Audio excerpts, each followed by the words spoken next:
It's the second leg of a two-city trip. The Cubs able to salvage a finale Sunday night in St. Louis, and after an off day yesterday, they start a two-game set against the red-hot Pittsburgh Pirates. Cubs and Pirates coming up on NBC Sports Chicago.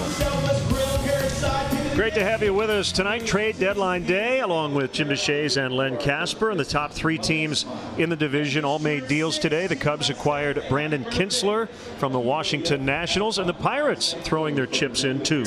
Yeah, well, last time we saw the Pirates, we thought they would be sellers at the trade deadline, but they traded a couple of talented young players to get Chris Archer, and here's the reason why. Pirates back in the mix in the National League Central, 7 games behind the Cubs now. Recently had an 11-game winning streak.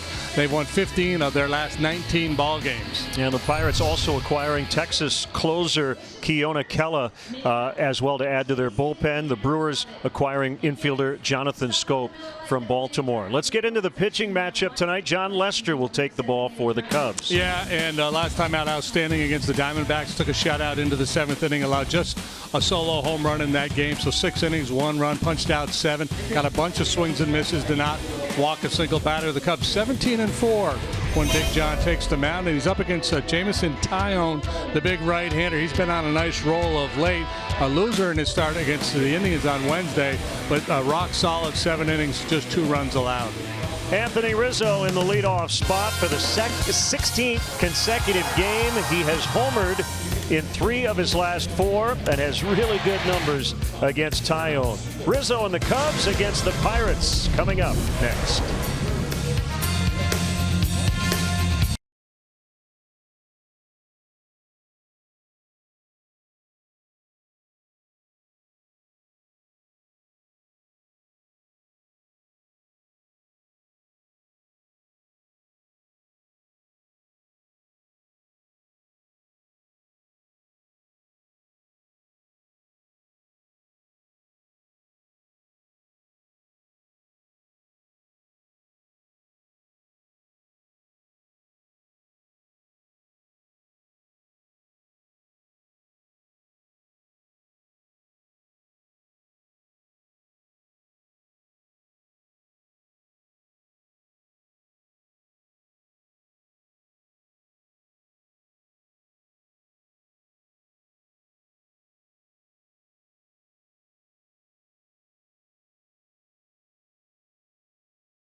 Brought to you in part by Lexus, who encourages you to experience amazing. Blue Cross and Blue Shield of Illinois, through it all. Ford, who invites you to go further in their fuel-efficient vehicles. Check out our entire lineup at your local Ford store or buyfordnow.com. Menards, save big money at Menards. And by Southwest Airlines, low fares, no hidden fees. That's transparency.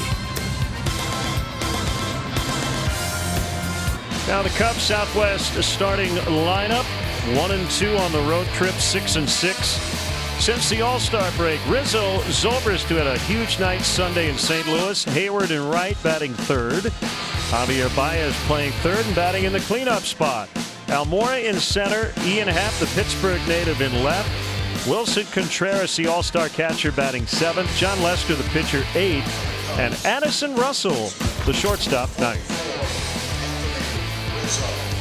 Pirates on defense tonight. Jordan Luplow plays right field. Starlin Marte is in center. Gregory Polanco plays right this evening. David Freese, Jordy Mercer, Josh Harrison, Jose Osuna on the infield. Francisco Cervelli behind the plate. And the Lexus Experience Amazing starting pitcher for the Pirates is Jameson Taillon, the big right-hander, making his 22nd start, 7-8 with a 3.73. We are ready for baseball on an overcast night in Pittsburgh, and ball one on a fastball wide on Anthony Rizzo. The leadoff man is presented by Binny's Beverage Depot. If Rizzo gets a hit here, Binny's will donate $100 to the Greater Chicago Food Depository. Swing and a miss. Good life, and a 96-mile-an-hour fastball from Taillon. Rizzo 8 for 13 with 2 home runs in his career against this right-hander. And he's gone deep in 3 of the last 4 ball games. Taillon can light up the radar gun, averaging better than 95 miles per hour with that fastball, among the league leaders in that department.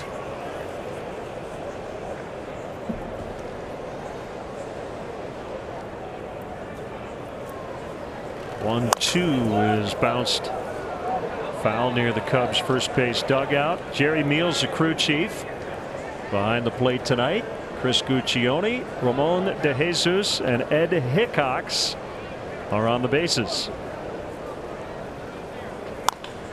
Fly ball out into right center, and it will be caught by Polanco for the first out. Well, Taillon is an interesting story this year. He's former first-round pick of the Pirates. He was number 2 overall in the 2010 draft. And he's always been fastball, curveball, changeup. But towards the end of May of this year, he started to throw a slider, and since then he's been much more effective. So it's a 4-pitch mix now for Taillon, who was able to make that adjustment in season, and it's been most effective for him. Over his last 10 starts, he has a 2.97 ERA. That's going back to June 1st. His last 4, he's got a 2.52, and in those 4 games he has struck out 27 and walked only 4.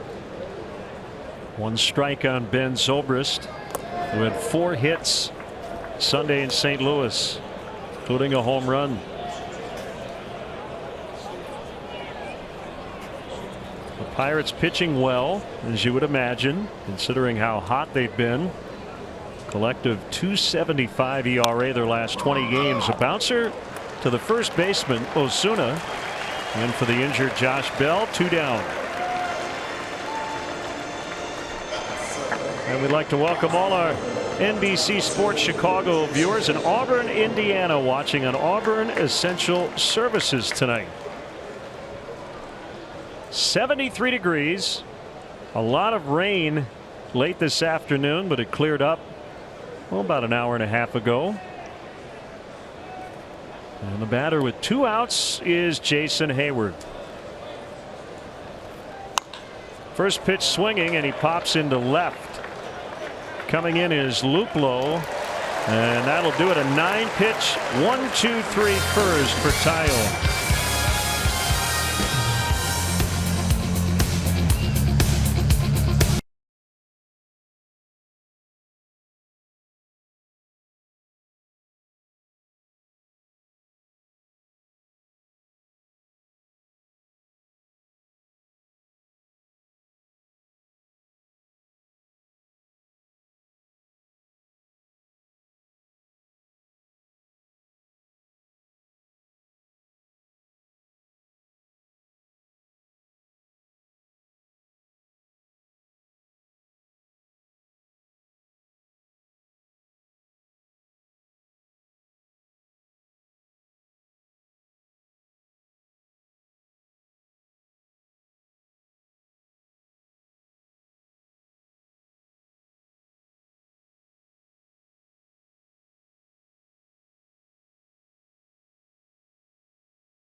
lineup. Jordan Luplow leading off and playing left. Corey Dickerson on the DL. Marte's been blazing hot this month, as you see.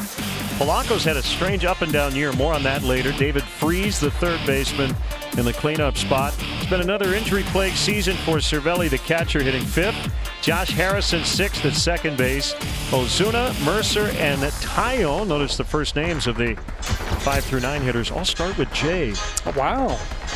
Well, here are the Cubs defensively. Ian Happ plays left field tonight. It's a big left field here. A lot of real estate to cover out there. Albert Almora Jr. is in center. Jason Hayward plays right. Baez, Russell, Zobrist, and Rizzo on the infield. Wilson Contreras behind the plate, and the Lexus Experience amazing starting pitcher for the Cubs is one John Lester. 22nd time he's gone out there. 12-3 with a 3.06. All one on Luplow, actually 6 through 9, and the leadoff spot. Jay, Jordan, Josh, Jose, Jordy, and Jameson. 2-0 on Luplow. So some numbers on the Pirates. They've won 15 of 19.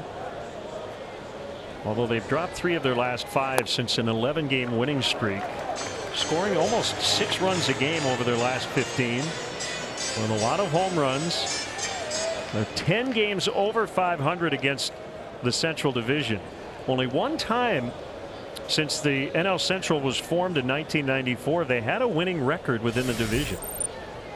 As Luplow takes a 4-pitch walk to start it. So they're buying because of what they've done the last 3 weeks. Well, and John Lester walks the leadoff man here. He did not walk a single batter in his last start. And he's going to come at the Pirate hitters with this mix: fastball, cutter, curve, and change. Had good life on his heater last time out. That was against the Diamondbacks. He's a 7-5 lifetime against the Pirates with a 3.39. 15th start as a Cub versus Pittsburgh, and 5 straight misses to start the first inning. Yeah, that start against the Diamondbacks, he was very good.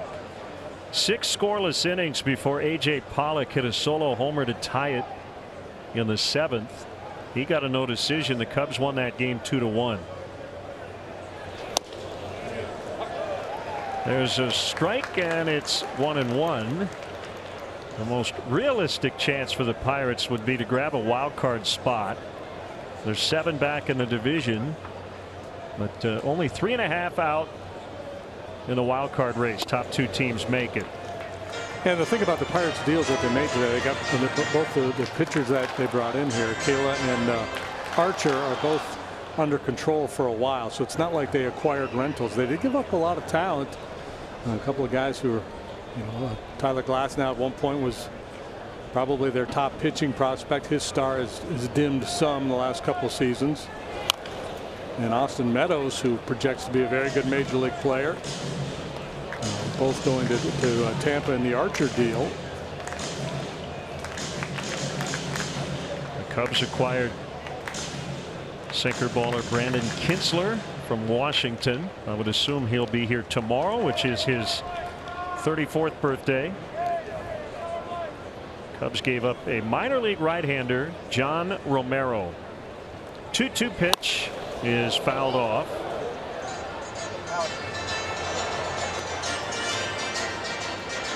So the haul for the Cubs here in late July: Jesse Chavez, Cole Hamels, who will pitch tomorrow night, and Brandon Kintzler.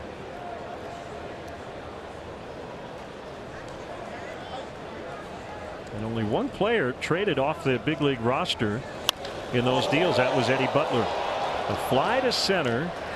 Albert Almora Jr. makes the grab, 1 away.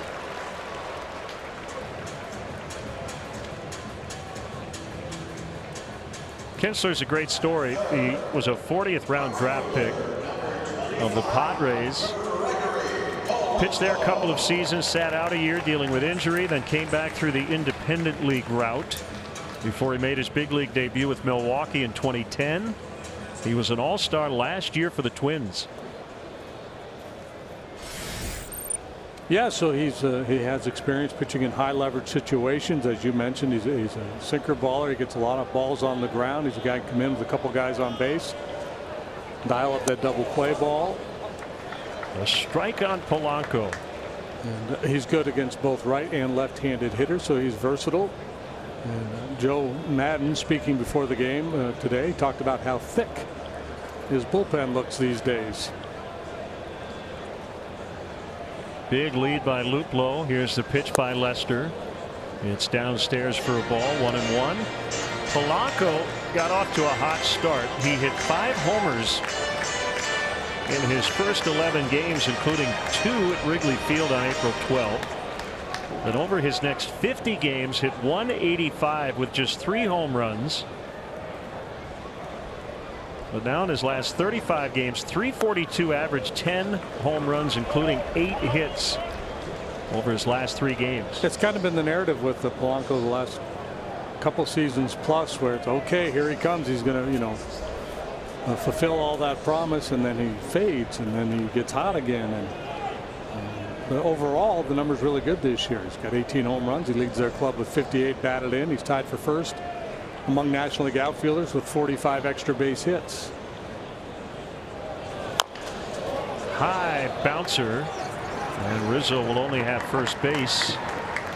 So he steps on it for the second out. Luplow now at second for David Freese. Third baseman, number 23, David Freese. Freese had a big night Friday against the Mets. 3 for 3, a homer, 2 walks, and all 5 Pirate RBIs, including the game ender in the 9th. Yeah, this may seem odd to say with talking about how hot the Pirates have been of late, but the Cubs probably catching them at a good time, because Josh Bell and Corey Dickerson, 2 of their better players, are both on the disabled list right now. Strike called.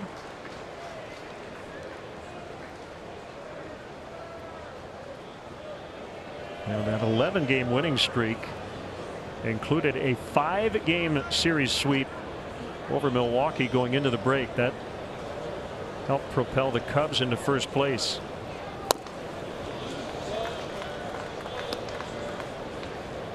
Good veteran matchup here, Lester and Freese. Freese 10 out of his last 24 against left-handed pitching with a couple of home runs. Pretty good power the other way. Pulls the ball on the ground a lot when he stays inside and drives it to right center. That's where he does a lot of damage. This will be picked up by Addison Russell, and Lester, after the leadoff walk, retires the next 3. 0-0 after an inning from Pittsburgh.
on in tonight's game. Beautiful shot of PNC Park and downtown Pittsburgh. Across the Allegheny, as Javier Baez will lead off the Cubs second. 3 extra base hits, 5 knocked in the series in St. Louis. And a first pitch strike from the big right-hander Jameson Taillon.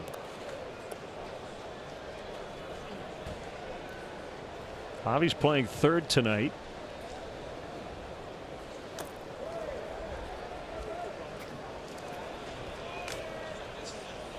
Taillon was the second overall pick in the 2010 draft, right behind Bryce Harper and ahead of Manny Machado. Talk about pressure. Toward right, Harrison can't get it. It's a base hit. First base runner for the Cubs, first hit of the ball game. Yeah, I guess if you're Jameson Taillon, you got to figure I got to start making some all-star teams to keep up with these other cats. This ball moving in on Baez, and he just essentially fights it off, nudges it just beyond the reach of Harrison there. Stolen base certainly in play here with Taillon on the mound. Big lanky right-hander, takes a while to get that ball to home plate. There have been 9 steals with Taillon on the mound this year, and no one's been caught yet.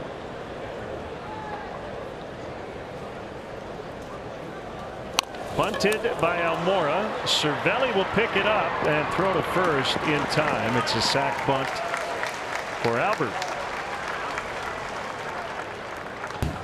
Cub fans, everybody, and the Sunday, August 12th game versus the Washington Nationals, previously listed as TBD, is now scheduled to begin at 7:05, and it'll feature Schwarber and Harper, among many others, but I like those 2 guys because you remember them from the Home Run Derby.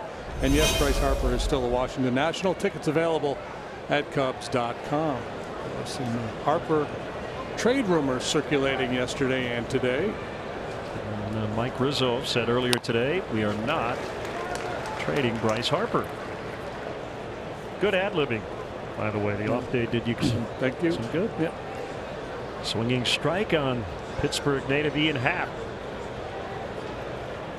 Playing left field, batting 6th. Here's Taillon's pitch. It's off the inside. You hear the phrase easy gas. Taillon certainly displays that. Well, he's got that smooth delivery. Yeah, prototypical power pitcher's build, 6'5", 225, long levers, nice long fluid arm action. He can really spin the ball too. And mentioned he added the sliders. Always had a real good curveball. The slider is just an easier pitch to command, and it's a way to get earlier outs in the count. Just a little late movement off the barrel. You can be a little bit more aggressive with that pitch. Curveball tends to be taken a little bit more, and it's also the curve is a good ground ball pitch for him.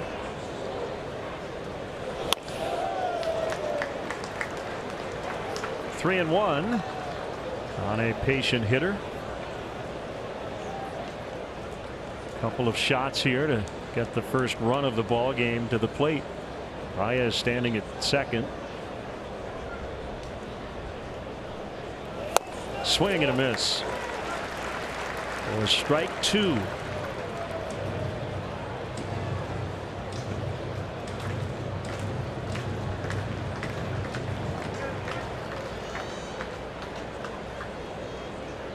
A lot of Cubs blue in the stands, as always, here in Pittsburgh.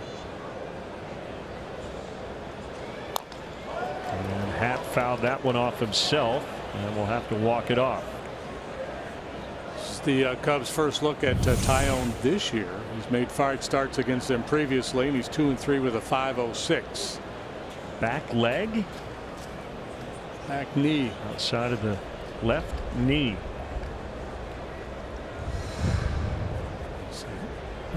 Cervelli has to be mindful with Happ and Baez in particular, both guys who really have long finishes to their swing. Cervelli's been on the DL twice already this year with concussions. And 4 times in the last year plus. Punched foul. Well, we have a second. Want to send out condolences to the family of Matt Switsky. He has lost his battle with cancer. A Loyola Academy graduate, and I want to send out our sympathies to his family. 3-2 to half, taken for ball 4 on a borderline pitch. Tyone's first walk, and here's Contreras.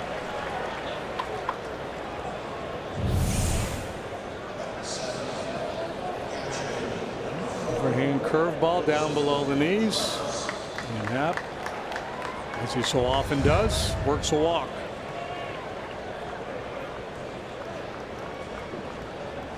Wilson hit 21 homers last year. This year on pace for about 12 to 14. So his slugging is down a bit, but his batting average and his on-base percentage very much in line with the first 2 years of his career. And a ground ball to third. They're going to try to go around the horn, and they do. 5 to 4 to 3. Tyone gets the inning-ending double play. Still scoreless after an inning and a half.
Show me the Chicago Cubs into your X1 voice remote and get live team stats on your TV. Change the way you experience TV with Xfinity X1.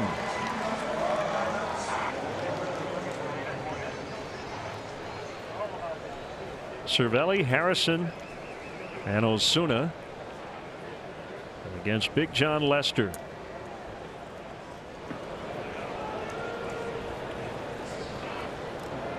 Today, Tuesday, right? Today is Tuesday, July 31st. Today was an off day. And today was the trading deadline. So we know that. We know off day, we know trading deadline. Sometimes just the day of the week we don't know. Right.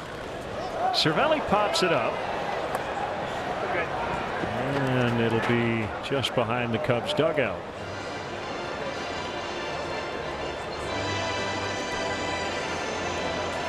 .242 lifetime against Lester. Cervelli had 9 home runs this year. That's a career high. He got them all early, April and May. He had 8 home runs. He's had 1 since. And of course, the concussions, time out of action, no doubt impacting those numbers. He was off to a great start. They're getting great offensive production from their catching tandem of Cervelli and Elias Diaz. They have the top OPS in baseball. The Pirates catchers combined .801 with the on-base plus slugging. Cervelli could end up doing a little bit of a Buster Posey thing, playing some first base. Hit pretty well. Almora, though, will get to the spot and make the catch for the first out.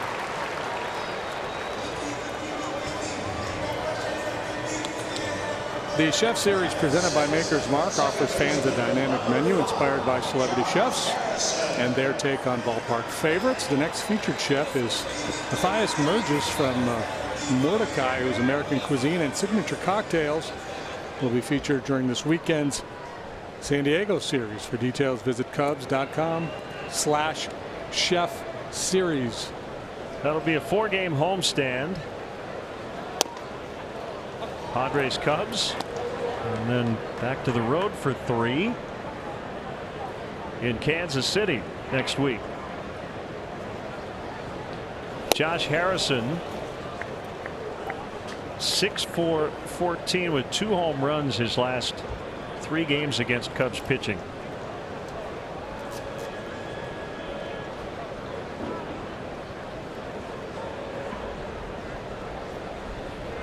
Lester's 1-1 delivery off the outside corner. Contreras is setting up, kind of splitting the middle of his body with the outside edge, and John's actually working off of that. And just can't quite lock in yet on that outside edge.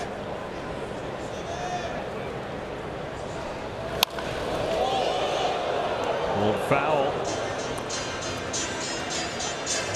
2 balls, 2 strikes. Hey, kind of a neat little side note. The official score tonight is Jack Zarenzik. He is the former general manager of the Seattle Mariners. Jack does pre and post game on the radio here in Pittsburgh, and he's the official score tonight and tomorrow night.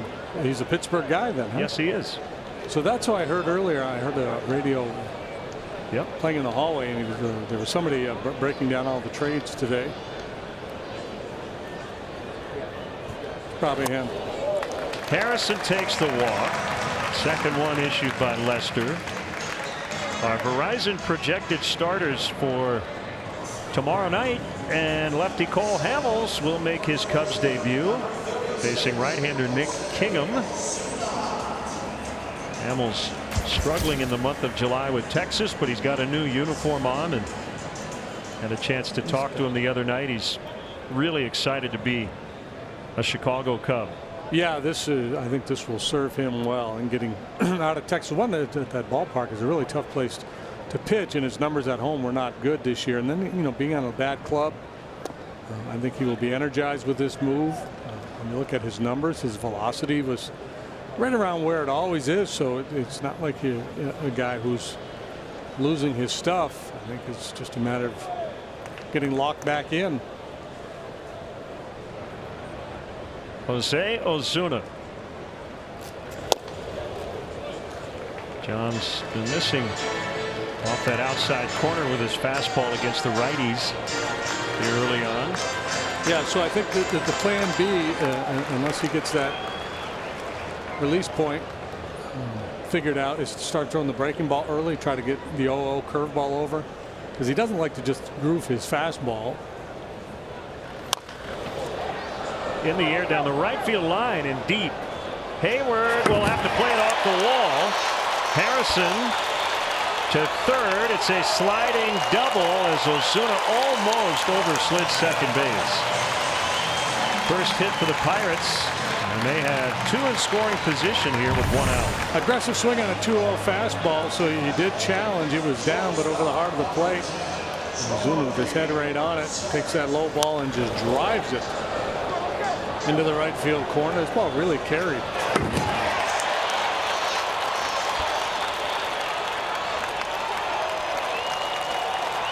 First little crisis moment of the day here for John. I believe there's like a little chain link in front of the out-of-town board, so that kind of deadened the carom.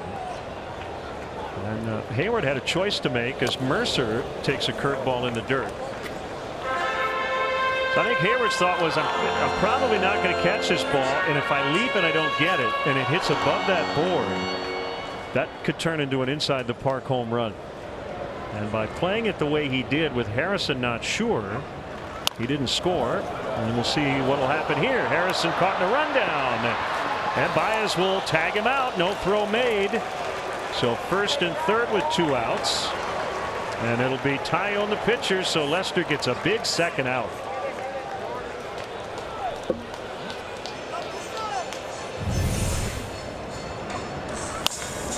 Yeah, at this point in the lineup with 1 out, Harrison's going on contact here. He tries to stop to get into a rundown. Baez just not going to let him do it.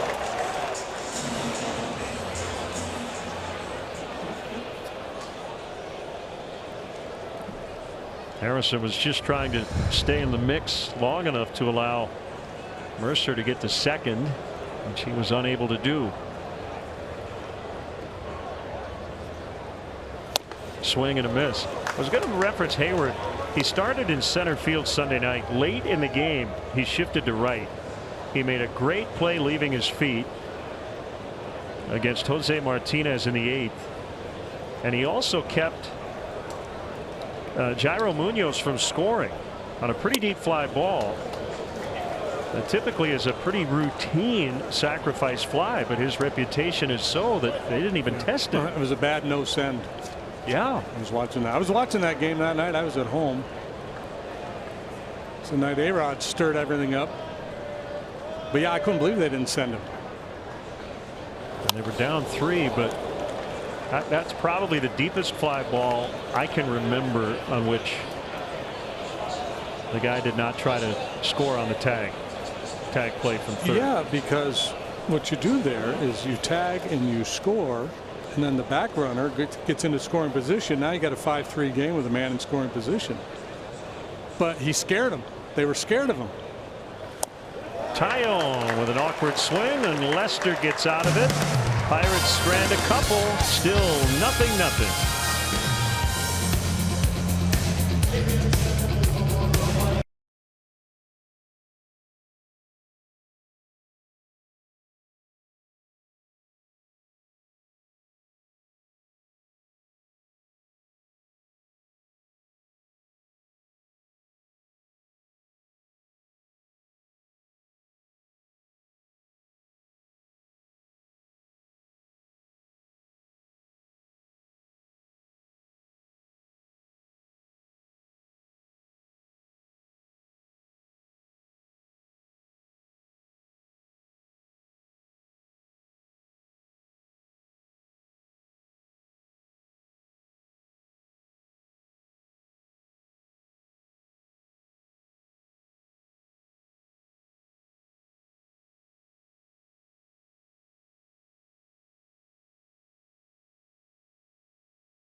Checking in an official Cubs MasterCard debit card.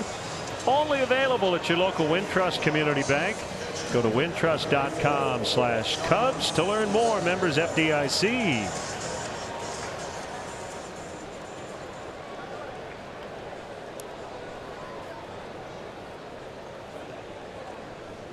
John Lester will lead it off.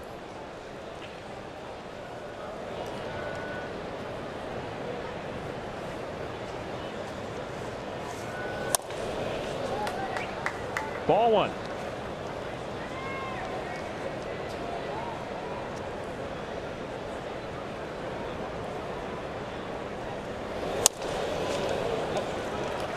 That's a strike.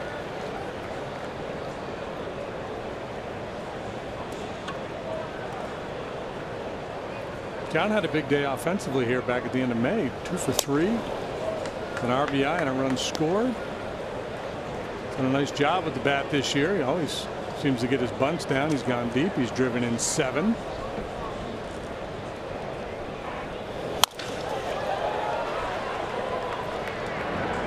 Easy out as he grounds to Mercer.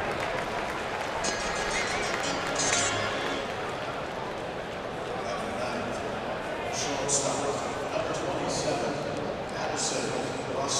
Have a cow, man.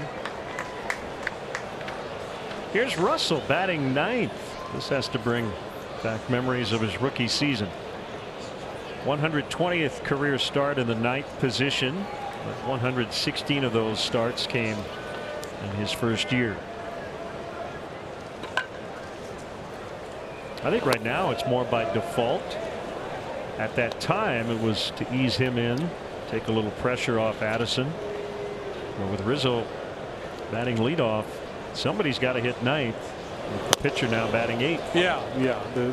For a while there with Riz leading off, Joe left the pitcher in the 9 hole. But once he made a commitment to stay with Rizzo in the leadoff spot a little bit longer, he was trying to create a way to provide RBI opportunities for Anthony.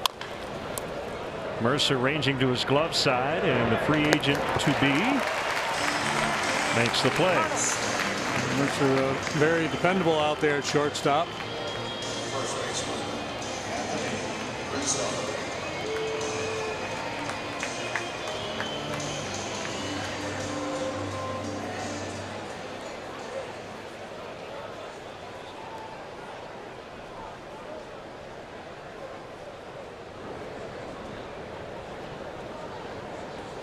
Rizzo flying to right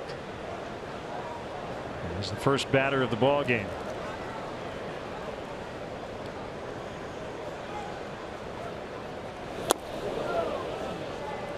Statcast AI is powered by AWS.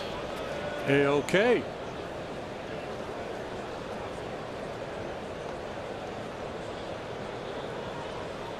Hit it in the river.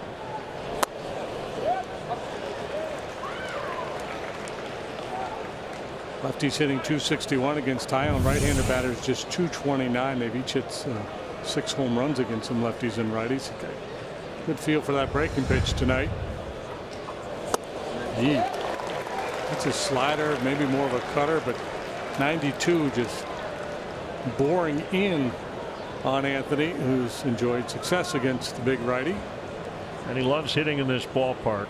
.337 here at PNC for his career. Harrison in the outfield grass, and 3 ground ball outs in the third. Still 0-0 Cubs and Pirates.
Make sure you follow all our Cubs insiders on NBCSportsChicago.com, presented by Nationwide agent Jeff Vukovich. Go to jeffvuk.com or follow him on social media. Nationwide is on your side.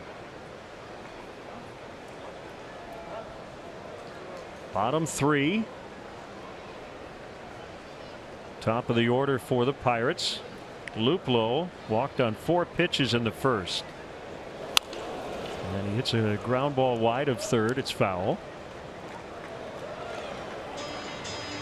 Well, not a lot of big league time down at AAA this year. Is posting very good numbers. 297 batting average, 382 on base, 487 slug. Last year between AAA and a little bit of time with the Pirates combined to hit 26 home runs. Fastball strike on the outside edge. The skies have cleared up quite a bit. It has turned into a very lovely evening here at Western PA. The 0-2 hit on the ground toward the middle, and it's Russell.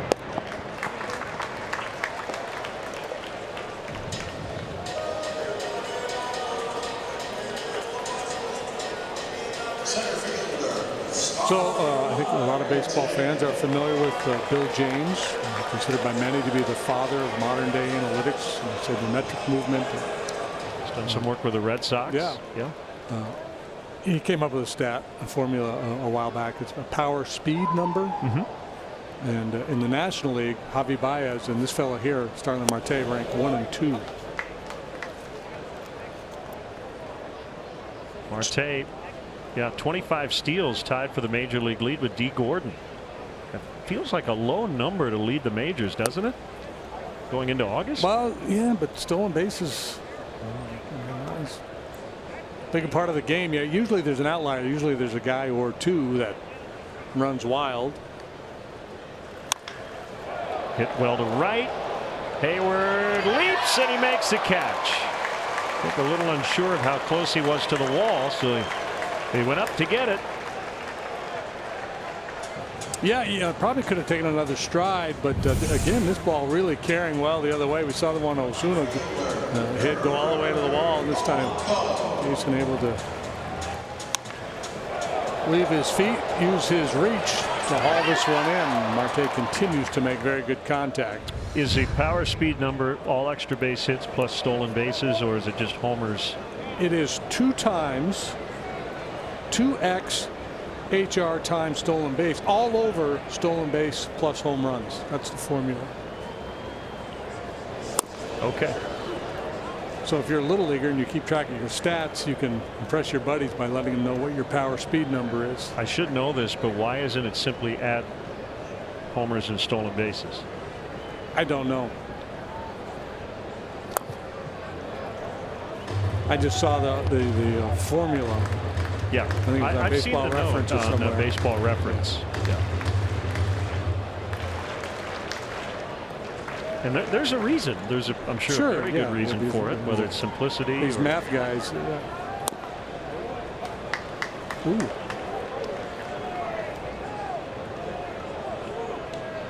I believe Jose Ramirez leads all of baseball. Ramirez, Trout, Mookie Betts, somebody else, and then Baez and Marte. Well, I'm guessing. I'm going to answer my own question. Good, because I'm not. The reason you wouldn't just add them is if a guy hit 70 home runs, then the home runs would be too big. To be weighted too heavily. Yeah, so you're trying to diminish the importance of speed. Yep.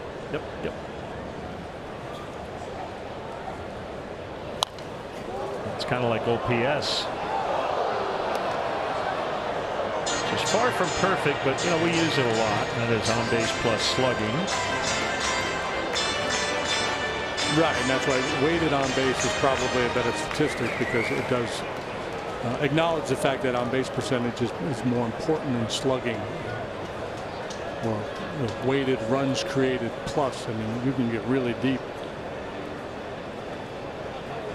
Full count on Polanco. 2 outs, nobody on. The pitch. Now back, and we'll try it again. One of the narratives here today in Pittsburgh is that the Pirates making the Archer deal was as important for their fan base as it is for their team. Because remember, they traded Garrett Cole and Andrew McCutchen away in the offseason, and a lot of fans were upset about it. So a quote, go for it type deal for Chris Archer. Very popular today on the airwaves here in Pittsburgh, as Polanco will take an aggressive turn around first and hold with a 2-out single. Yeah, and I think it's a pretty shrewd move because it's a go-for-it move, but it's also a long view move as well because, as we mentioned earlier, it's a club favorable contract that they have with Archer under control for at least a couple more years.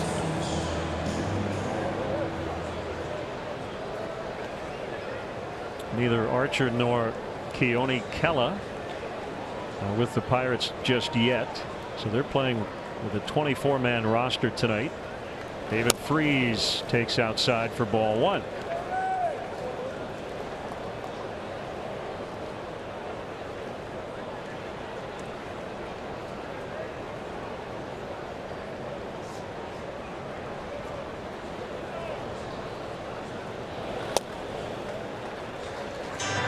Contreras will head out.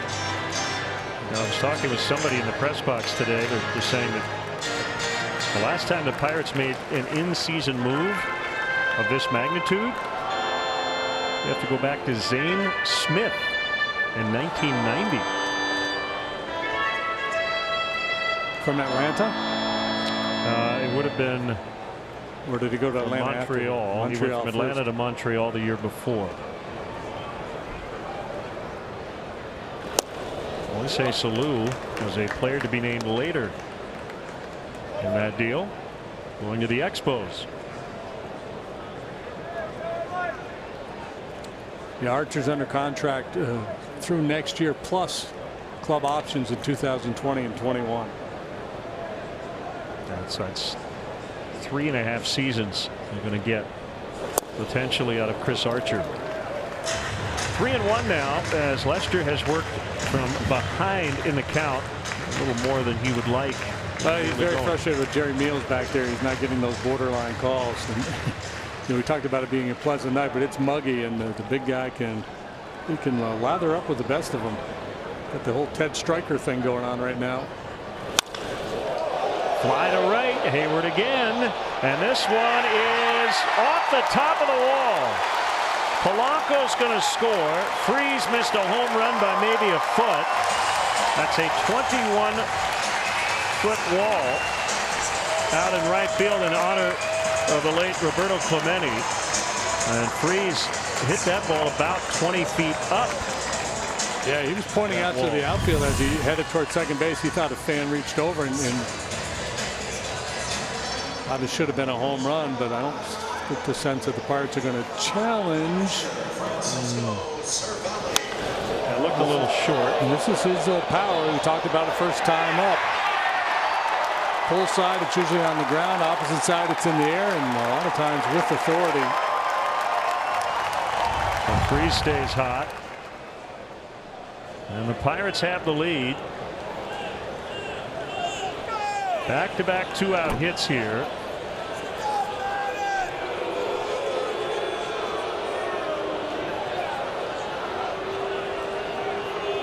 See, here's what Joe wants to know.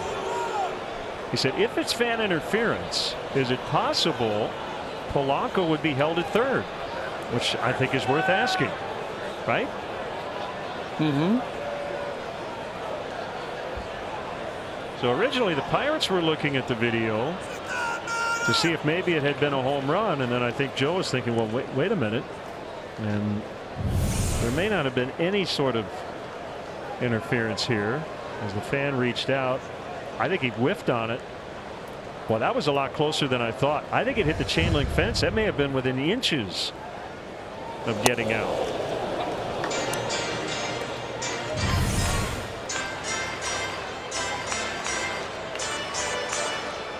Yeah, I can't tell. All I can say is he should have made the play. Had a glove and everything out there. Well, then we'd be sitting here for 5 minutes figuring out what happened.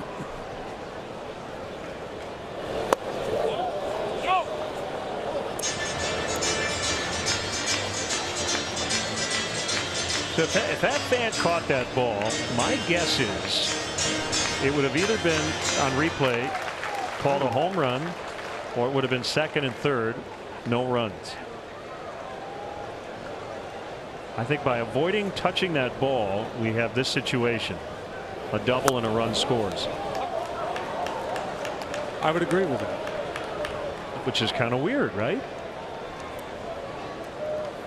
Ball goes the same distance, but if someone gets a glove on it, it changes the whole scope of it.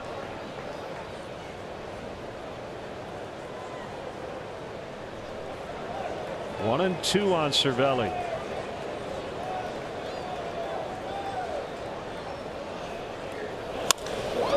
Yanked to left. It's gone. A home run. Almost impossible to hit a ball where Cervelli did. And for the first time in his career, he's in double digits in home runs. And it's 3-0. Yeah, he'd been in a pretty deep funk. He was just 5 out of his last 44 coming into this ball game, and over his last 31 was batting $163. Seems to save his best for the Cubs. John trying to get that cutter down and in on him, and Cervelli able to clear the hip and drop the barrel on it, and just hit this line right down the line. Ford home run replay. Cervelli makes it 3-0. All this happening with 2 outs. Harrison takes ball 1.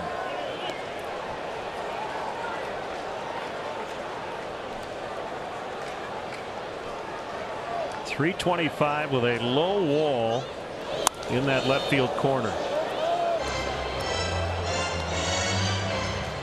Pirates are feeling pretty sassy these days. They've been playing winning baseball the last 3 weeks. Overall this year they're batting .270 with runners in scoring position. That's second best in the league. You know, that might be in the running for the shortest home run in the big leagues this season, right? Yeah, it's probably something at Fenway around the pesky pole, but yeah, I mean, probably one about 326.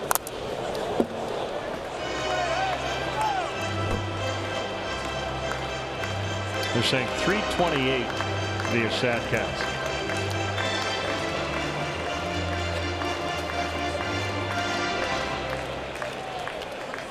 Well, look at the sweat dripping off the bill of his cap.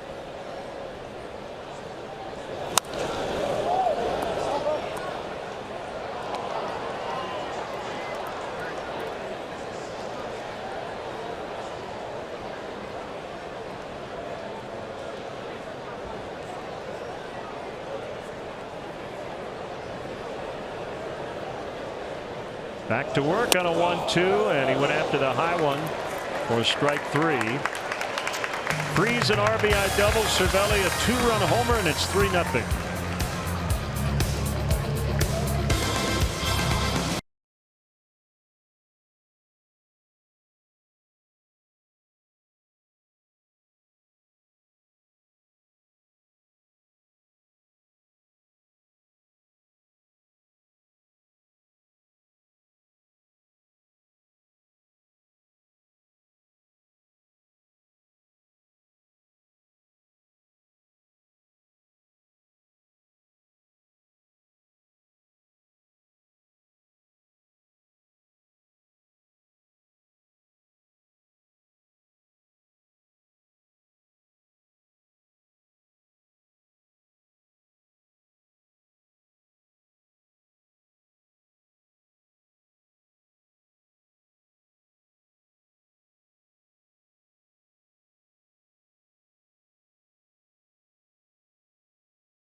Cubs are introducing game-changing new premier experiences at Wrigley Field. Seats featuring prime views and access to an exclusive club and first-class amenities. These new premier experiences will allow fans to enjoy Cubs baseball and America's most majestic ballpark in a whole new way. Visit CubsPremier.com to join the Premier Client Priority List. The Cubs find themselves down 3 as we play the 4th inning. Yeah, and Tyone appears to be on top of his game here tonight. Over 6 out of 9 in the series in St. Louis. He's 11 out of his last 19 in his last 5 games. That's a .579 average. And going back to June 19th, he's batting .351. I mean, he was just killing the ball the other night in St. Louis. Slicing drive foul to left. Tyone was born in Lakeland, Florida, but he grew up in the Woodlands, Texas, Houston area. Where the children are above average. I knew that was coming. That's why you laid out. So maybe caught a little bit of a break there.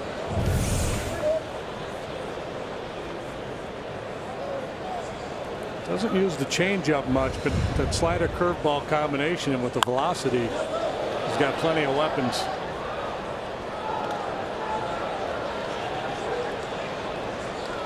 Listed at 6'5", 230. Lester 6'4", 240.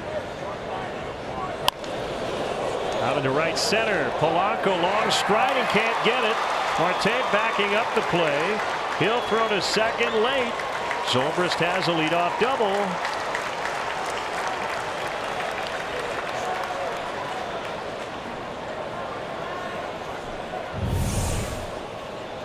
More solid contact from Zobrist. This time he goes up top. Man, that's impressive. That thing's letter high. You got to work hard to hit that ball as sharply as he did. Normally that's you're going to be underneath it and you're going to hit a little floater or pop it up.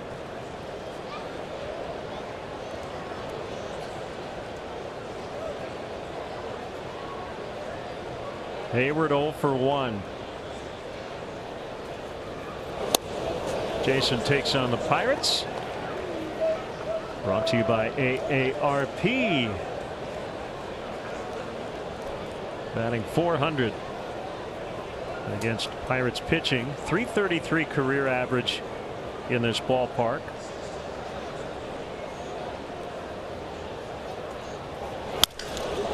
Line and it'll drop. Zobrist had to hesitate as Harrison went after it, so he'll advance 1. And the Cubs are in business. First and third, no outs.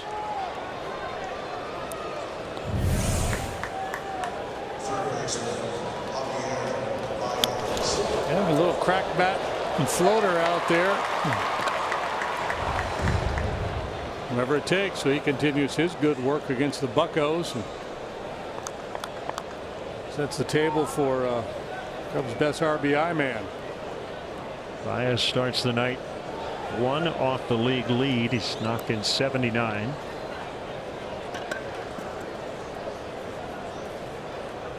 With the base hit in the second, he's now 7 out of 11 against Tyone. And on the hands, and somehow he got a piece of it and fouled it away. I would think the MO with his curveball slider combination now would be to start to work that breaking pitch off the outside corner now that he's got the jump on Javi.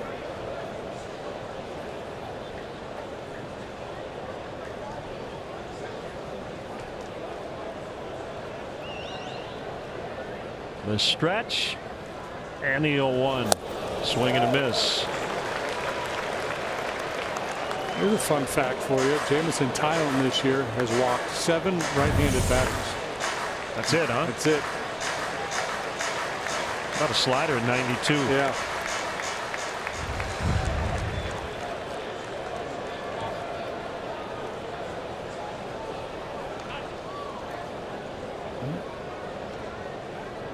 Zo's got to be ready for the bounce breaking ball here. Yeah, he's going on ground ball contact on the infield. They're double play depth. Hit a ton but foul to right.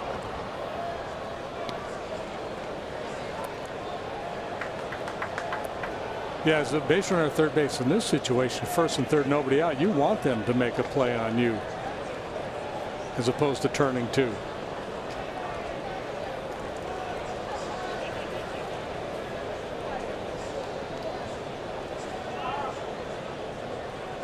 The kick and the pitch pulled in the air to left, way back, and we are tied. A 3-run homer for Baez on an 0-2 pitch.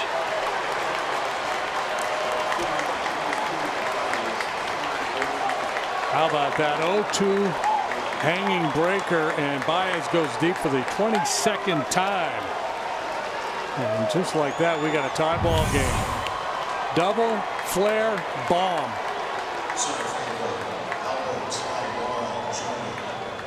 Could end the night. Back in the lead in the NL. 82 on the season. 23 here in July. Ford home run replay. So 3 in the third for the Pirates, 3 in the fourth for the Cubs. Still nobody out. No matter how this game ends tonight, that pitch will probably keep Tyone up all night. Yeah, I know the feeling. I know exactly what he's thinking. He's got a guy up there who's susceptible to the breaking pitch. He doesn't want to bounce it with a guy on third. You talk yourself into, well, just spin it. He's going to chase it, but if you leave it in the zone, he's going to kill it. We see it time and time again with Baez. You leave that breaking ball in the zone, you're asking for trouble.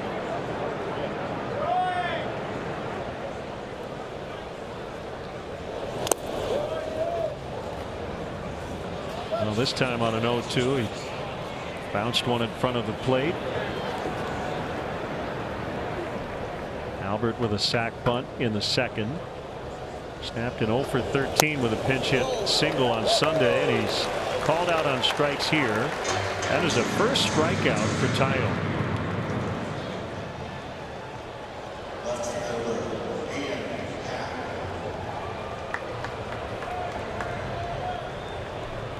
Ian Happ digs in. We want to send out get well wishes to Ralph Mallory. Hope you're feeling better, Ralph.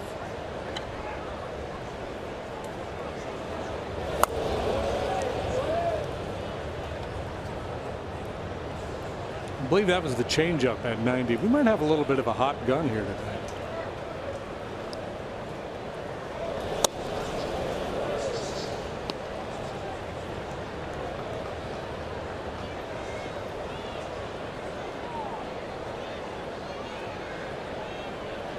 Are you saying it was stolen? Could be. This one hit well to left, but to Luplow will grab it.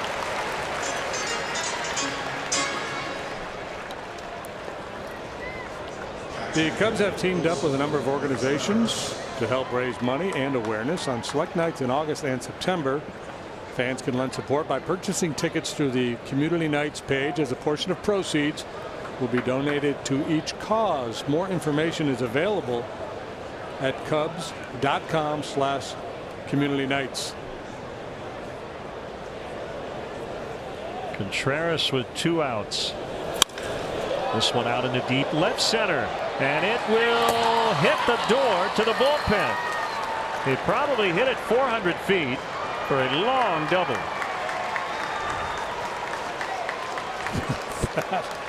That ball was scorched. That was a 1-iron. I mean, to hit a ball that hard on that line that far is very impressive.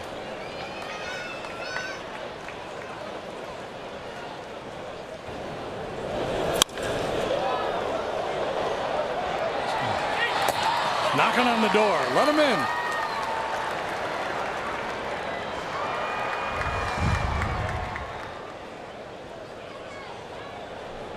So an RBI chance for the pitcher, Lester, as his team has gotten this game back to a tie on the home run by Baez.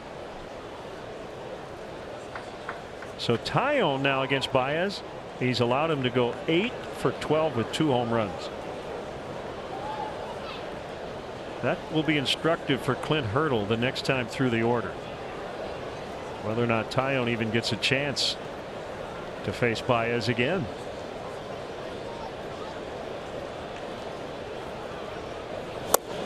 Swing and a miss.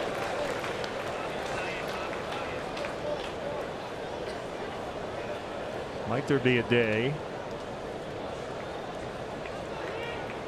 where you take a starter out, you bring a right fielder in to face one batter, just go, you've got a better chance to get this guy out than I do. Well, if it was a Brooks Kieschnick or one of those two-way players, Michael Lorenzen perhaps. Bring Lorenzen in to play left field in the 6th. Say you've got Baez.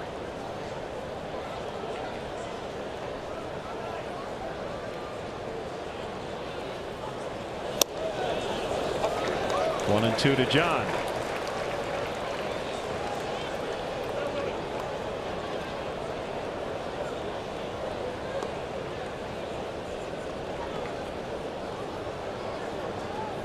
Brewers won last night in Los Angeles, so the Cubs lead down to a game.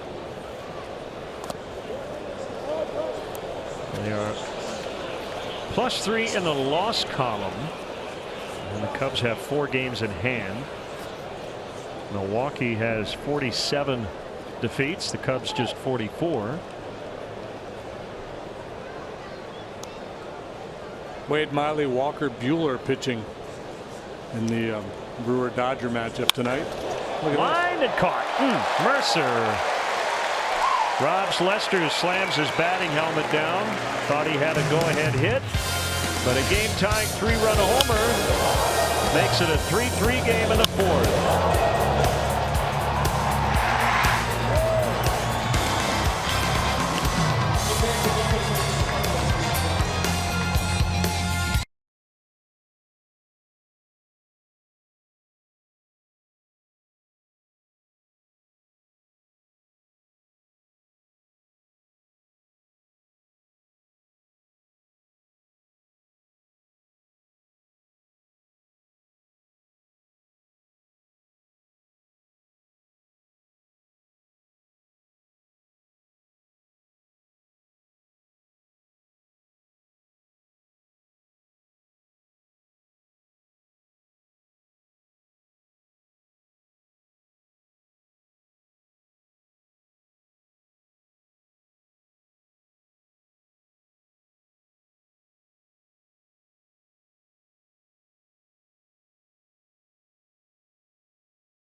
Built for baseball, brought to you by T-Mobile. July of 2015, Cole Hamels, the first no-hitter pitched at Wrigley Field since Milt Pappas in 1972. How about the way the game ended? Chris Bryant deep to center, and Odubel Herrera leaves his feet to make the catch. That was Hamels' last start as a Philly. He would then be traded to Texas. And remember, JD, the Phillies swept that series, and right after that series is when the Cubs became the Cubs we know and love today under Joe Madden, because they became the team to beat that season right after that weekend. Yes, and there was much anguish after that no-hitter in that series sweep. Cubs just brushed it off. I would say Herrera in center field didn't so much as leave his feet to make the catch as he left his feet and he made the catch. Right. It's kind of amazing that he caught it. That was a crazy play. 2-1 on Jose Osuna. His 4th stint with the Pirates this season. JD mentioned Josh Bell on the DL with an oblique strain. Curve strike. Pirates dugout, I don't think, liked it. Both teams with a single, double, and a home run in the last half inning. Outside, it's full. Tyler Chatwood is on the bullpen card. He is available out of the pen tonight.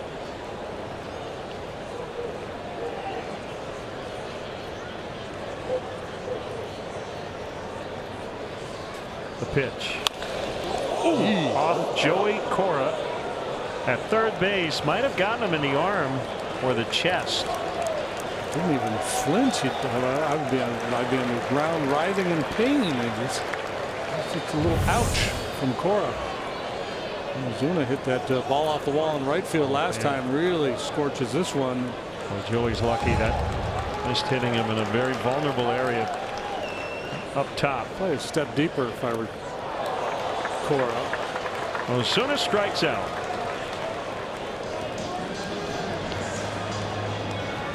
So on the career wins list among actives, CC Sabathia with 243, followed by Lester and Hamels. 9 combined all-star appearances and postseason success as well. And both drafted in 2002. Hamels number 17 overall. John in the second round, number 57 overall. The draft that also yielded Zach Greinke, Matt Cain, among others.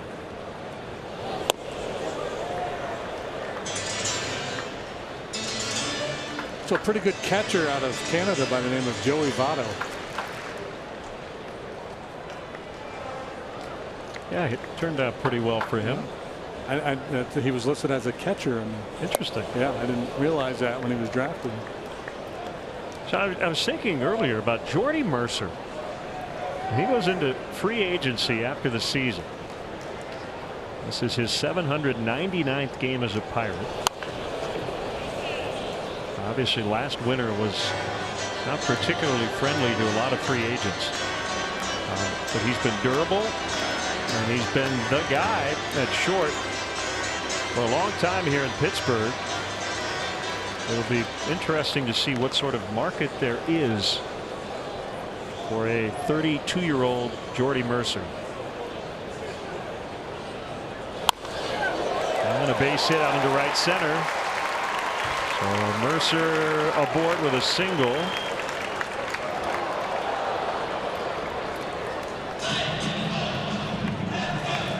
Hey, Cub fans, the Cubs offer free remote parking and shuttle service for night and weekend games, and a free bike check located by the Addison Red Line station. Pace Express buses are also available from Hillside and Rolling Meadows. Check out available transportation and parking options at Cubs.com/transportation. Yeah, it seems to me Mercer's the kind of guy. If you have him, you're always, well, we could probably find somebody with a little more power, or find somebody with a little more speed, or somebody does this a little bit better than he does. But it's not always easy to find that guy. As you mentioned, he's been reliable, very good defensively. He's making $6.75 million this season. I don't know the answer, but the relationship has worked, I guess, is my point. And typically a guy like Mercer, in terms of experience, wants to hit the market and see what's out there. But if the Pirates were to make a modest multi-year proposal, I wonder if he would consider it. Yeah.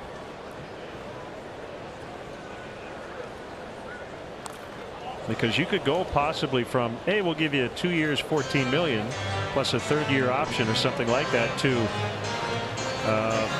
I'm going to go in as a non-roster with another club, and I don't know if I'm going to make the team. Right.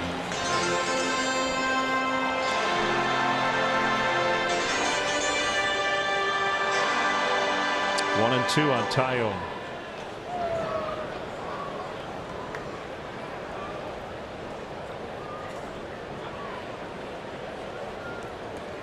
Baez way in, so is Rizzo, and the pitch is low on a curve.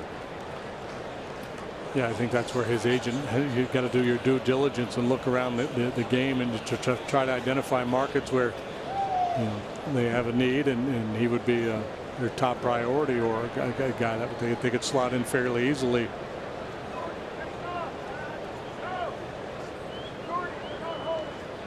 And the question for the Pirates is that's a really key position, especially defensively. Do you have a replacement for Jordy Mercer? Throw to second, out. Throw to first, got him. Double play. 3, 6, 4, and the aggressive Anthony Rizzo on that bunt play ends the inning for the Pirates. We're tied at 3 at the end of 4.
Oh, doggy night here at the ballpark.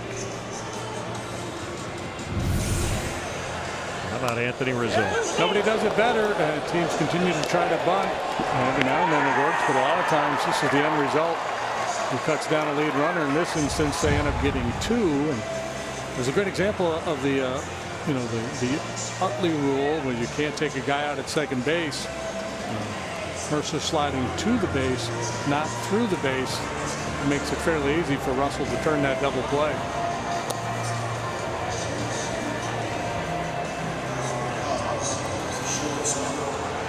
Russell, Rizzo, and Zobrist, they were all part of that double play, and they'll all bat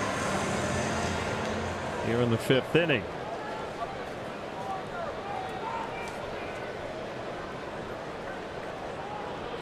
Cubs have scored a bunch of runs on this trip on home runs, including all 3 tonight.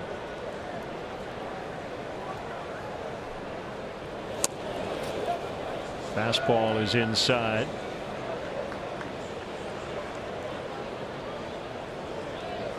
Calm conditions as we hit dusk here in Pittsburgh. Past the mound, Freeze will barehand it. He throws in time. Big stretch by Osuna at first.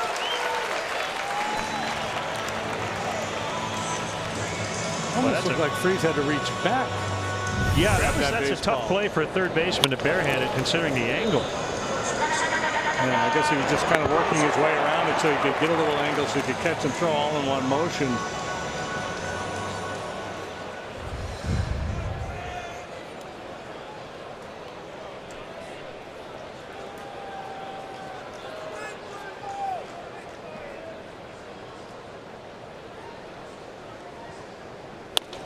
Swing and a miss. Teams can still make trades, but the players have to go through waivers in order to do so. You can make trades in September, but the problem with that is those guys on their new teams cannot be on a playoff roster.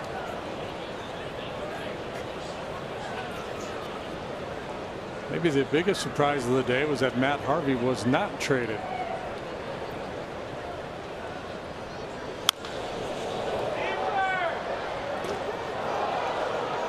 Well, I suppose in a way the trade deadline for front offices is a little like going in and buying a car. You have to be able to walk out the door without a purchase, right? If you don't get what you want. As Rizzo strikes out.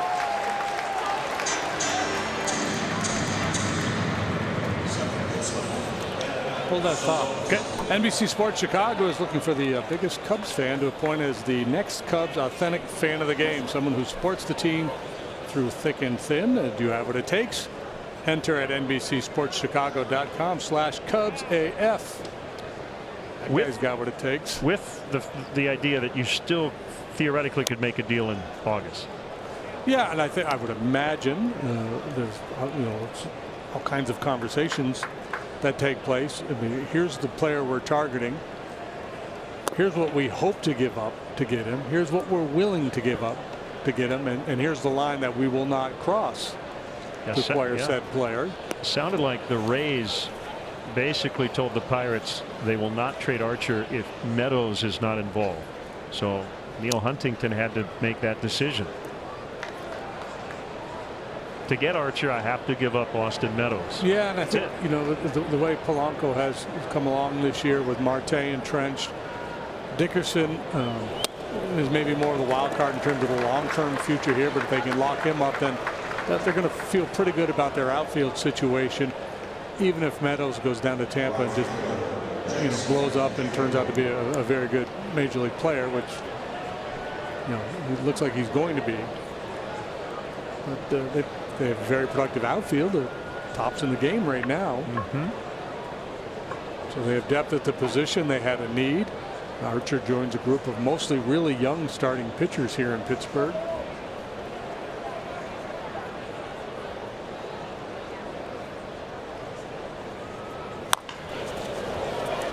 That'll be scooped by Tyone. Hayward is out. Cubs finished in the 5th.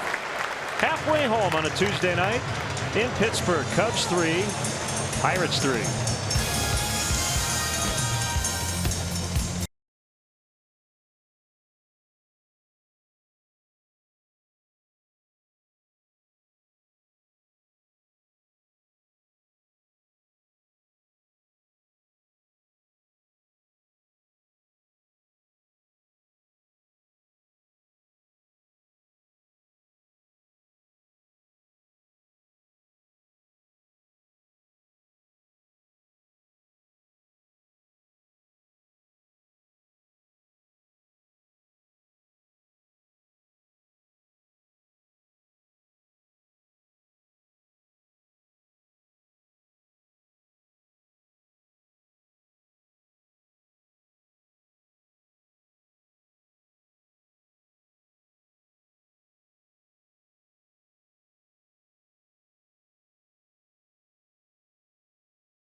That's quite a view.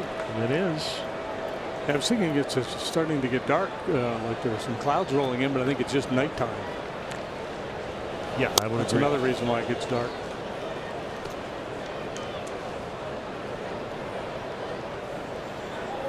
There's a floating tiki hut out on the river.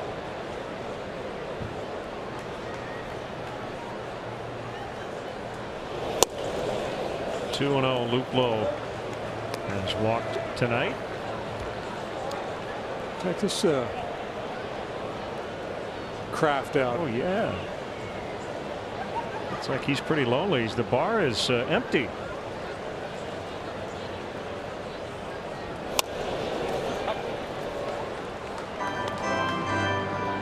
Have to pick up some sturgeon or something. He's just trolling. He's trolling out there. Trolling for company. See a fish sitting at the bar.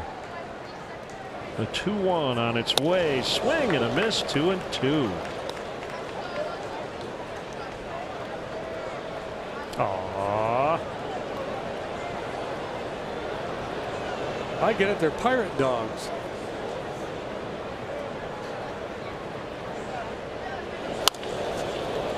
Bounce to Baez at third, and he'll fire it to Rizzo.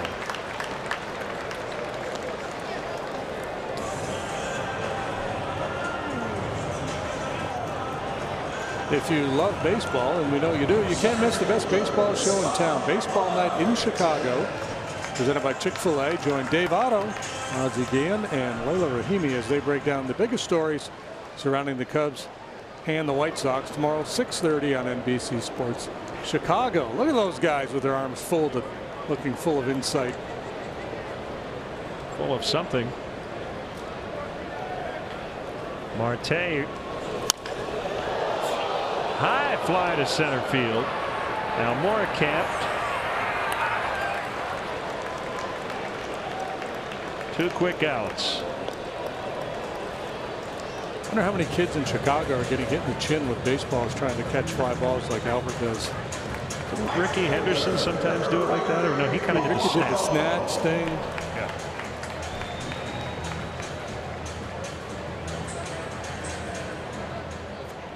I was going to add earlier, talking about the Pirates deal with Tampa Bay. In terms of your system and prospects, we know so much more now than ever before. A lot of outside services rank prospects within a said organization. I'm sure the Pirates do it like the Cubs. They have their own rankings internally, which are never disclosed. There's a little bit of a PR move involved that organizations, I think, these days don't really play anymore, and that is this. You trade a guy who's ranked as your third or fourth best prospect, but you've got a guy who Baseball America or MLB.com may say is your 56th best prospect, but you think that guy in 2 years might be as good as the number 3 prospect. So you trade the number 3, and the fans go, how could you trade this guy who we've been talking about the last 6 years? Well, you might have on your depth chart at that position in your organization 1 or 2 guys behind him who you feel pretty confident has a chance to be in the big leagues, right? So there are a lot of things that we don't know that organizations feel about the guys within their organization. And Neil Huntington said it today. He said we still have 12 of our top 15. Right, and those prospect lists. I mean, you know, they're not hard and fast, right? You know, somebody's number 4 prospect, somebody else might rank him as number 9 or number 11. Right.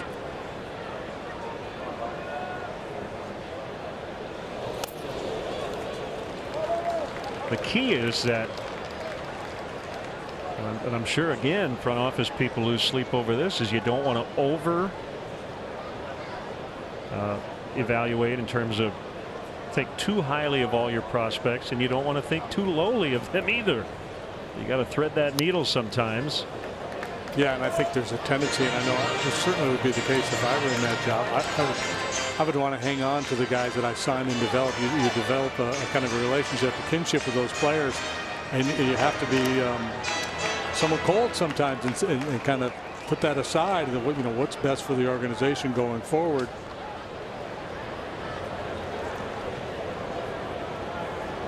3-2 on Polanco, and he almost got hit. And he reaches for the second time. Sometimes you hear baseball people refer to their players in the system as assets or inventory, and I think that makes it easier for them to part ways with a guy. You can kind of take some of the personal out of it.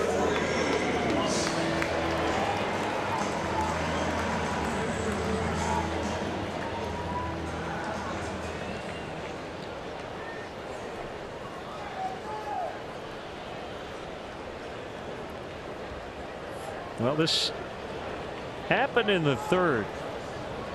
Lester retired Luplow and Marte. Then Polanco reached. And they ended up scoring 3 times.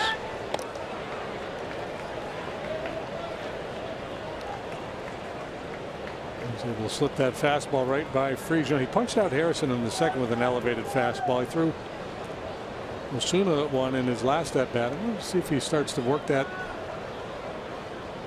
elevated four-seamer a little bit more. Pretty good chance the Mets will use a position player to pitch tonight, because they're down 16-0 after 4 in Washington. The top 7 hitters in the Nationals order through 4 innings, they all have at least 2 hits. Daniel Murphy, the ex-Met, has homered twice. He wears them out, doesn't he? I think he does that just about every time he plays them.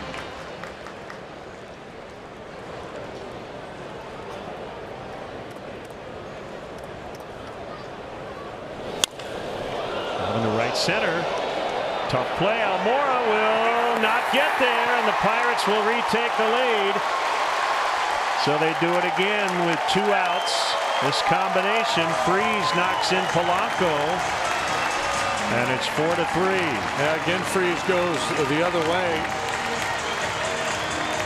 Second double tonight for him. And I'll say yet again, the ball appears to really be carrying well tonight. Warm, humid air, and he reaches out, leans on that one. Stays through it nicely. Almora trying to gauge whether he's got a shot to make a play. Sooner or later, you got to come to grips with the fact you're about to go face first into a wall.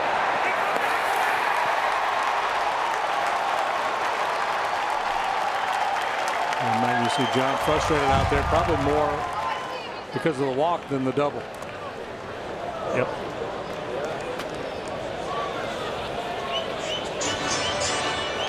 This is a huge yard. You need to have outfielders who can go get them. And even then, you still can't cover it all. It's 4-10 to the deep power alley in left center. Cervelli hit a 2-run homer his last time up.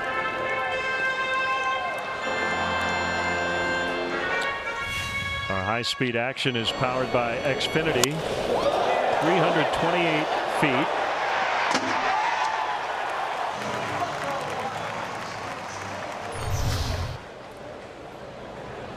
Barely over the short wall and left. Contreras, probably when Cervelli stepped in, said, I hit one 400 feet and it's a double. You hit one 328 and it's a home run. What gives? Cervelli would say, I've got better aim.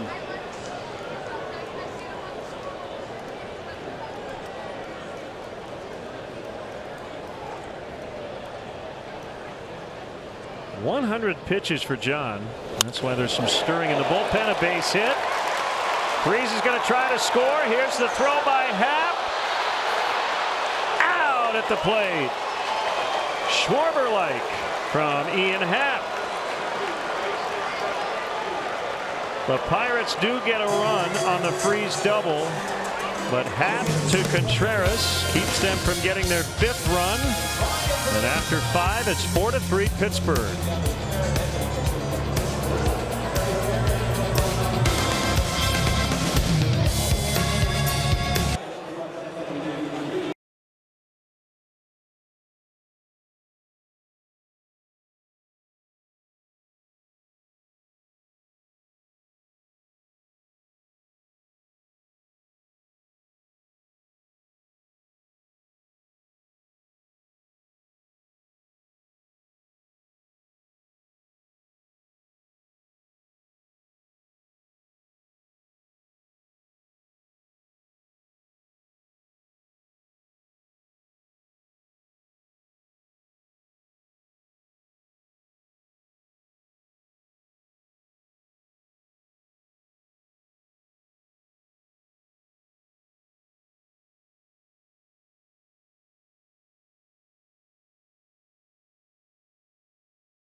light, hold, true moment. 0-2 breaking ball was up. Javier Baez took it out.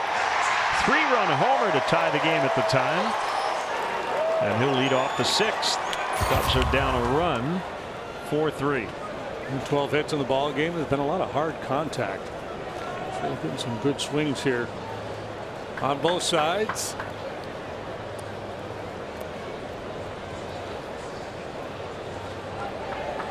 Freeze will cheat in a little bit at third, just in case Javi has a mind. A bullet again into the left field corner, and it'll bounce out of play. That's a double. He's 3 for 3. Well, you know, that north side notch out there might yield a triple. We could be on cycle watch here. Clint Hurdle could have used Gregory Polanco or Jordan Luplow here. Well, he stuck with Taillon. Remember what my idea? Yeah. Probably should have brought the Parrot in there to pitch. Well, it was a 0-0 breaking ball this time, and this one stays in her third. So a lot of times it's not the selection, but the execution of the pitch. Both times they were not good. 9 for 13 for Baez against Taillon. Well, now Moore laid down a sac bunt in the 2nd. That was with Baez at first. Cornermen not in close to the grass. They're in about halfway. Yeah, that was the only bunting for a hit, and if I don't get the hit, at least I'll advance him. Sac bunt. It's been a tough go for Albert here lately. I think he's going to bunt again. Nope. Instead, he's down 0-2.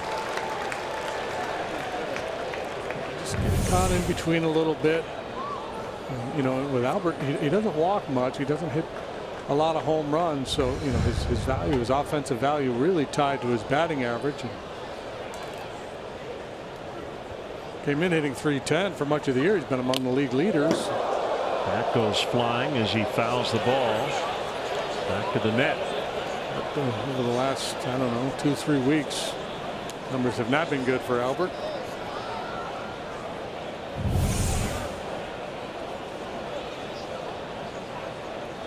Can handle that high cheese.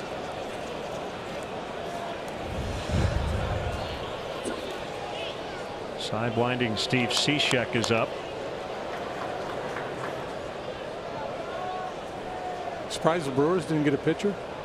Yeah, a little bit, yeah. and they did acquire second baseman Jonathan Scope. So one question around that ball club is, where's everybody going to play on the infield?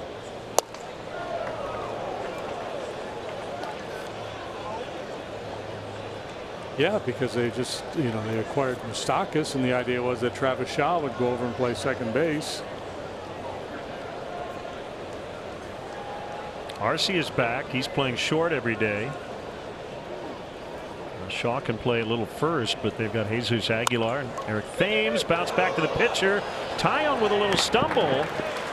I'm telling you, Javier Baez is really El Mago. It's like he put a spell on Taillon to trip, so he couldn't throw him out at third. This doesn't happen to other base runners, does it? Yeah, that's a play. As you see a guy run into an out. The key here is he had such a huge secondary. The ball was not sharply hit, so it would have been a difficult play for Taillon to get him. But that's usually a no-go. That ball back to the mound, and a lot of times the base runner will misread it because you're looking for the ball in front of you to stop you, and the ball behind you is a go. So the trajectory off the bat says it's behind you. You have to be mindful of the fact that there's a human being standing in the path there sometimes to cut it off. I didn't hear Cervelli yell 3. I'm also wondering if Taillon got a little, it might have gotten a little jittery making that play. Infield in, and a swing and a miss by Happ, knowing that runner's going, and that's where Baez puts pressure on a defense by being so aggressive. Well, Happ just saved a run, and he's trying to knock in the game tire here.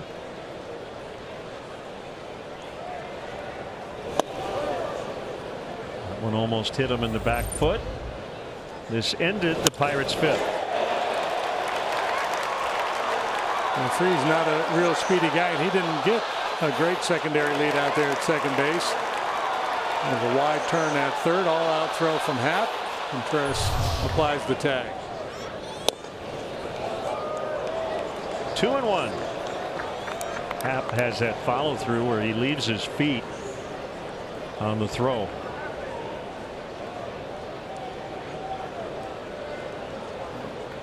Tyone thinking strikeout, and with Happ up there, if you're trying to punch him out, it's usually elevated heaters and changeups.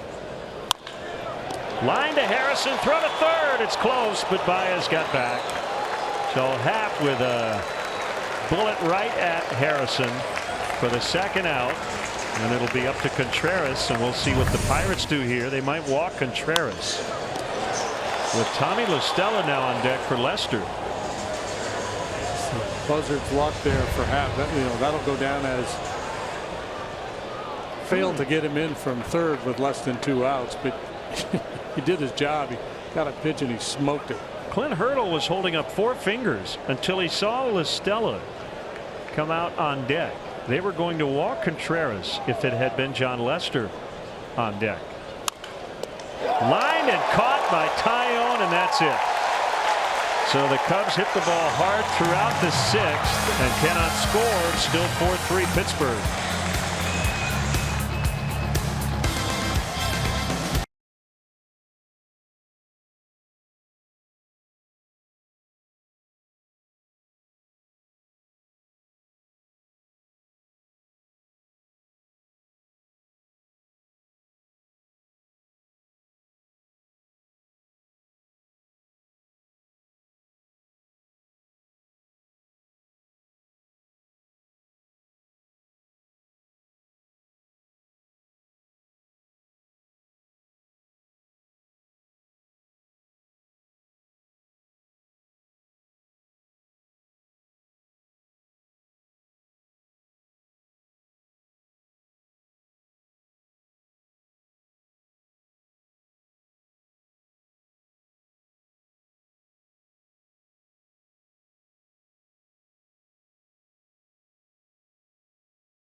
Back everybody, Thursday on NBC Sports Chicago. The Cubs open a 4-game set with the San Diego Padres. Mike Montgomery will get the start in game 1 of the series. Coverage begins at 7, or you can stream the game live on the NBC Sports app.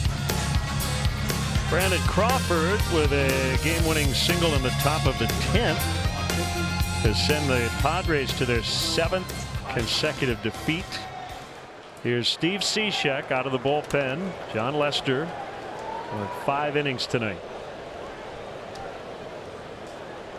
Busy man, Steve Cishek, working for the 52nd time.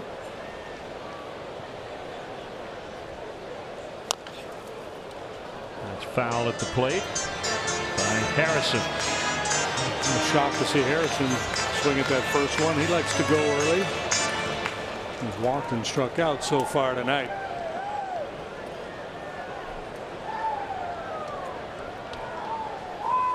Steve's 0-1, cut on and missed.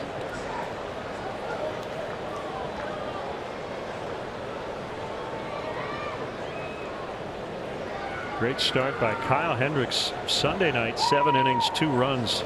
They came on an early first inning homer from Marcell Ozuna. Kyle retired the final 17 he faced. Yeah, he flipped the script in that one, didn't he? Early on, it looked a little ugly. Osuna has doubled and struck out. John Lester worked hard tonight. 5 innings, 7 hits, 4 runs. They were earned. He walked 3, struck out 3, threw 101 pitches. Another ball in the air.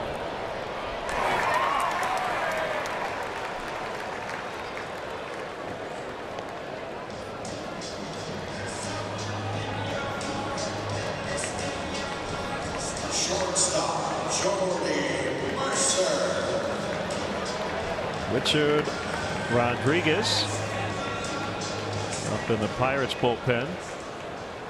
Pirates pen of late has been quite good. Yeah, when you rattle off 15 of 19, you're hard pressed to find an area of a ball club that's struggling. Congrats to Myrtle Beach right-hander Eric Leal, the Carolina League Pitcher of the Week. That was announced earlier today. He's from Valencia, Venezuela. Mercer fouls back out of play. 0-2 on the Pirates shortstop. I wonder if he's related to Luis Leal.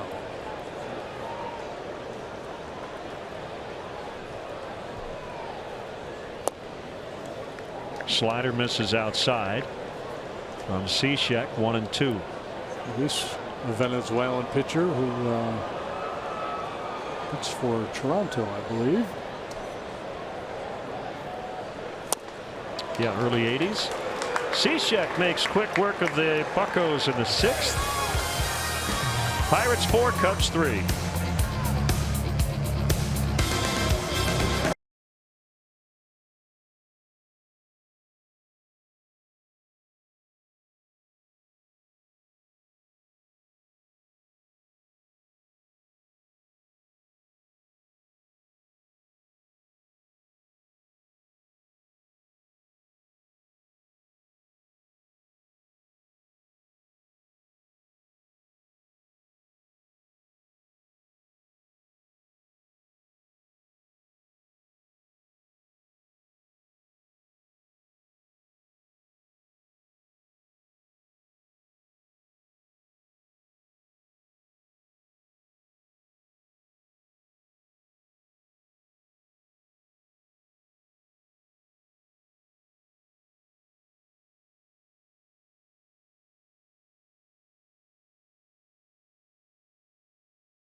Whole team together, leading not only the NL Central but leading the National League. Best winning percentage, best batting average, most runs, leading it on base and OPS.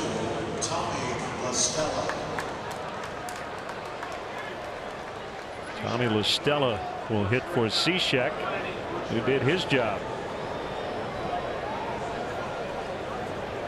Jamison Tyone in his 7th inning of work. Fastball right down Main Street.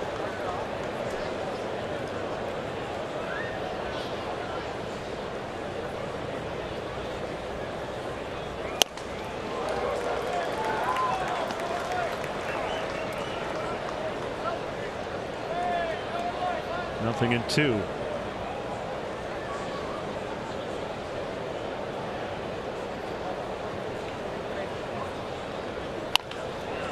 That is a base hit. And Tyone not happy again. He gives up an 0-2 hit. Good start here in the 7th. He was able to slip the previous fastball by him. Thought he'd give it one more shot. Elevated heater, and was still able to make the adjustment. Didn't knock the cover off of it, but he got enough of it.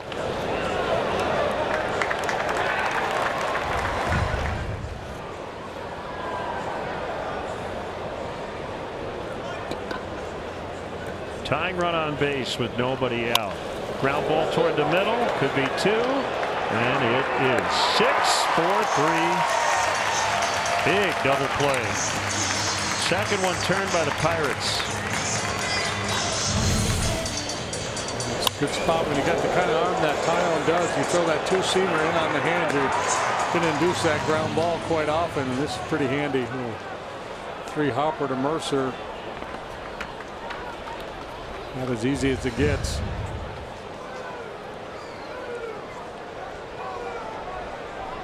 I mentioned Main Street. Pitch down the middle.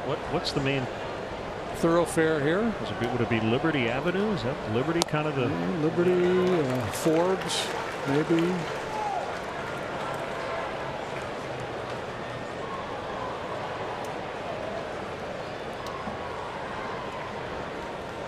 Right down Smithfield.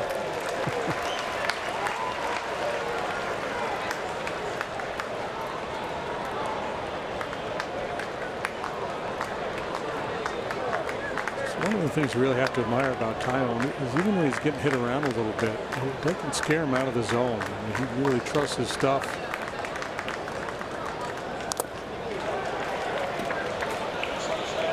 PNC Park, located at 115 Federal Street.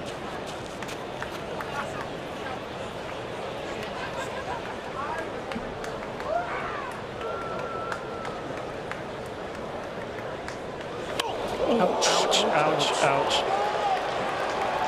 That not only hurt, but you worry around the hand wrist area.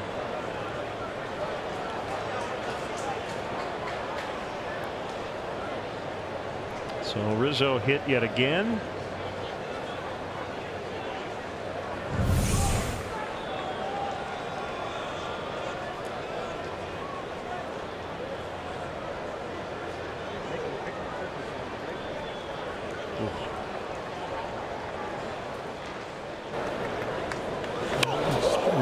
He's absolutely fearless. He hangs right out over the inside corner of the plate. He's been drilled numerous times, but he does not yield.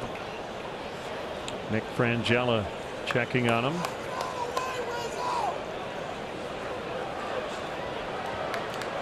Tyon has not taken full advantage of his 0-2 counts, and the Pirates, I guess, are challenging the hit by pitch. They're saying that it hit the bat first.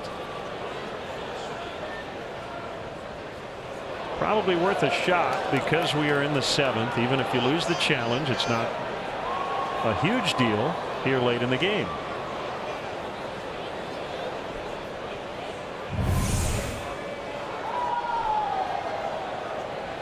I got him on the wrist. Yep. So they will lose that challenge, and the call has been made.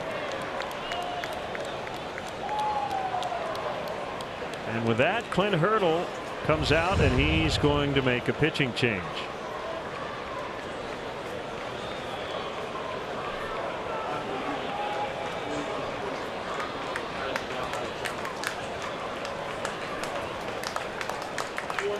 So Hurdle goes into his bullpen. 4-3 Pirates, 7th inning. We'll be back.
Timeout for the BioFreeze call to the pen. Official external pain relief of the Chicago Cubs. Edgar Santana is on. You see just 5 walks and almost 48 innings of work. He has allowed 5 home runs. So impressive numbers for Santana. Good heater, slider, occasional change. He's 26, 6'2", 195 pounds. Rizzo at first, 2 outs. The pitch to Zobrist is off the outside. Keone Kela not yet here and in the Pirate bullpen. Neither is Brandon Kintzler, acquired by the Cubs earlier today. I would imagine both guys will be here and available tomorrow night. Santana, along with Kyle Crick and their closer Felipe Vasquez, have combined to pitch to an 0.74 ERA here in the month of July. One note on Kintzler. He has now been traded each of the last 2 July 31sts and has traveled on his birthday, August 1st, to his new club. He will be 34 tomorrow. Kela was the closer for the Rangers, and he was really good. He was 24 out of 25 in save opportunities. Rangers are really backing up the truck. They traded Jake Diekman to the Diamondbacks.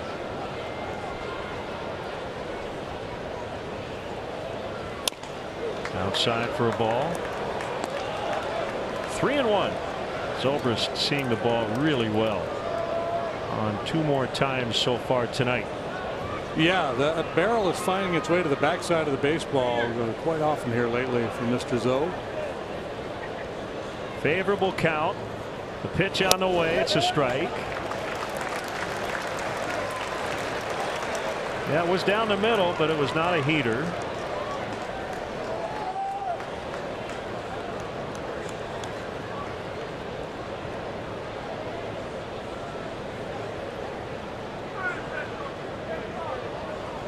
Rizzo will get a head start. Ball 4. So the walk not a big issue for Santana this year, and he walks Zobrist. Yeah, well, you know, he probably gets a lot of guys to chase that slider down out of zone, but Zobrist rarely does that. So Ben on for the 3rd time tonight, a couple of walks and a double.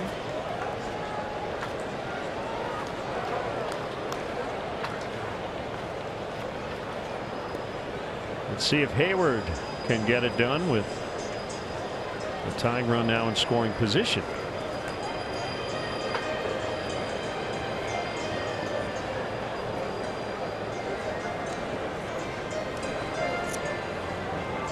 Ray Searage, the Pirates pitching coach.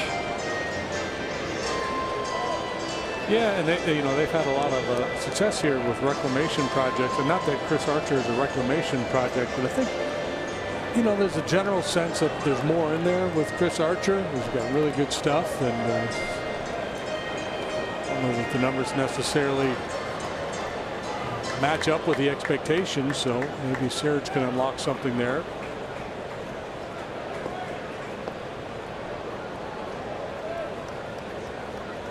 Don't know how many good opportunities you're going to have here the final couple of innings. So big 2-out situation for Jason Hayward. 1 strike on him. Yeah, and Jason would probably like to get that one back. He just grooved him a heater, albeit at 95.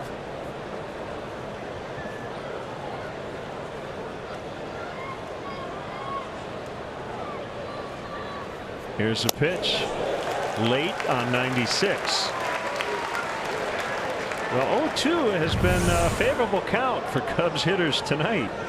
Baez hit a 3-run homer in the 4th.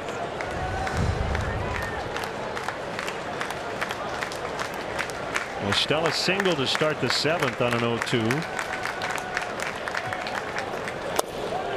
Yeah, the 0-2 to Stella wasn't that bad of a pitch. And when you got a guy who's got a lot of swing and miss in his game like Javi does, and you leave a 2-strike breaking ball in the zone, that's the one that haunts you. A guy like La Stella, who's a more disciplined hitter, And try to beat him with a high fastball though too, and he just gets to it. That one doesn't gnaw at you quite like the other one.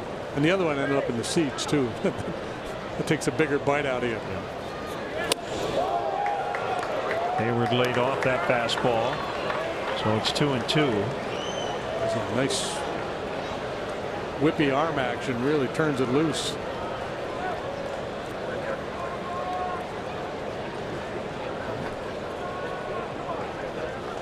Outer third, Jason really good at hitting that ball the other way. We've seen him do it time and time again. Called strike 3. We talk about painting. He sure did that on the inside corner. 4-3 as we stretch in Pittsburgh.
This Friday, that would be August 3rd, Cubs and the Padres are going to play. The first pitch will take place at 1:20, and up to the first 5,000 early arriving adults 21 and older in the Budweiser bleachers receive a Cubs umbrella hat presented by Budweiser. For tickets and details, visit Cubs.com/Fridays. One of many former Rangers on this Cubs roster, Jesse Chavez, has been brilliant. This is his 6th Cubs appearance. 8 innings, 4 hits, no runs so far, 9 strikeouts. He's walked 1. Everything kind of started to click for him this year. Earlier this year, when he dropped his arm angle a little bit, fastball strike. Well, they say it all the time. It's a game of adjustments. He's been at this for a long while. This is Adam Frazier pinch hitting, and he hits one high and run down by Almora out in deep center. 1 out here in the Pirates 7th.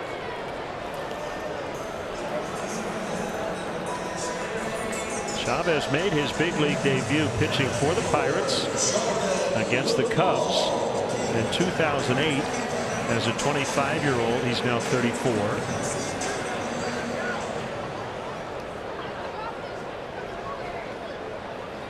Pitching for his 9th major league team. He's pitching in those sunglasses. He had them on in the clubhouse this afternoon. It's an international man of mystery.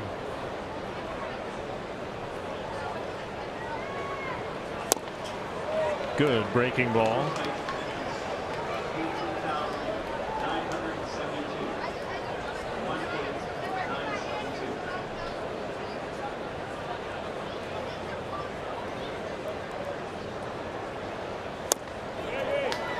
Called strike 3. The Cubs now offer 60 tickets located in the lower level terrace for just $10 for every regular season home game. You can register online for the chance to purchase up to 4 seats. Registration opens 48 hours before the game closes 24 hours prior to the scheduled first pitch. No fee to enter. For details, Cubs.com/1060. tickets. 5 up, 5 down for the Cubs bullpen.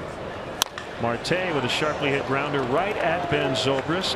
He'll throw to Rizzo, and the Pirates done in the 7th, leading the Cubs 4-3.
Home run time on an 0-2 breaking ball. Javier Baez curling one to left to tie the ball game. Back in the 4th, his 22nd of the year.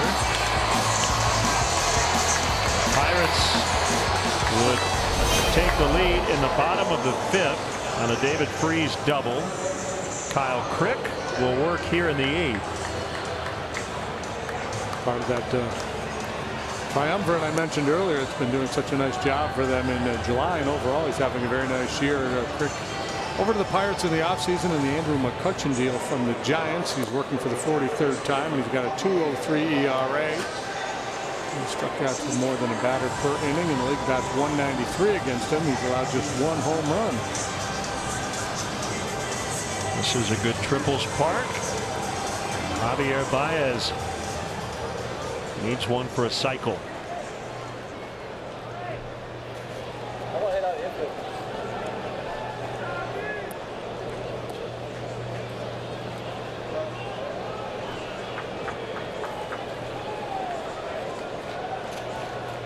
And 96-mile-an-hour heater and the slider, the primary weapons for Kyle Crick.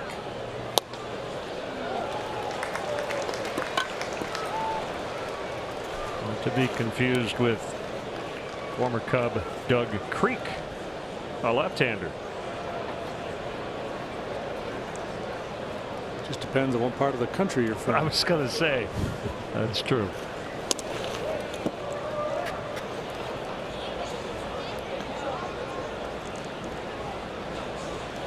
Oh, Kyle is from Texas.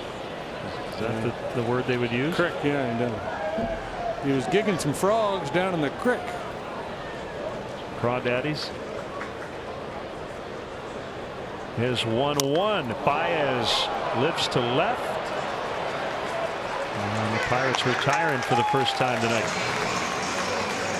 MLB At Bat is your #1 Cubs app. Customize your experience to catch every moment this season. Get Cubs home screen icons and features such as the MLB.TV Game of the Day, pitch tracking, in-game highlights, live radio broadcasts, stats, news, and more. Download MLB At Bat today.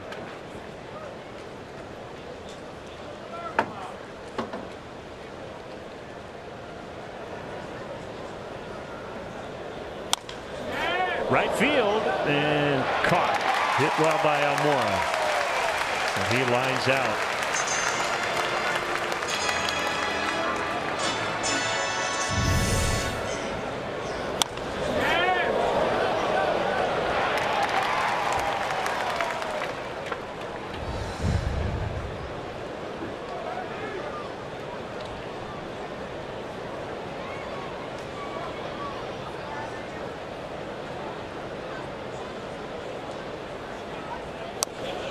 This is Ian's home. Sure he's got family and friends in the ballpark tonight. Ian, part of a big group of Cubs who played golf yesterday on the off day. I'm sure he has an in at a couple of the nice courses around here.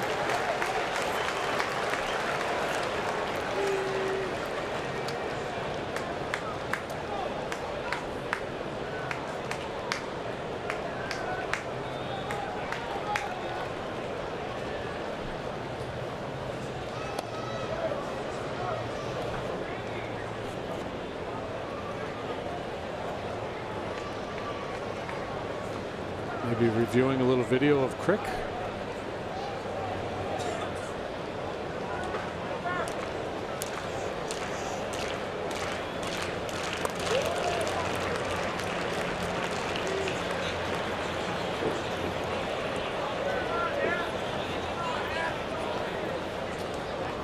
Cubs lead the season series 5-4. We've gone 2-1 here in Pittsburgh. We'll be right back here in a couple weeks. August 16 to 19, a 4-game series.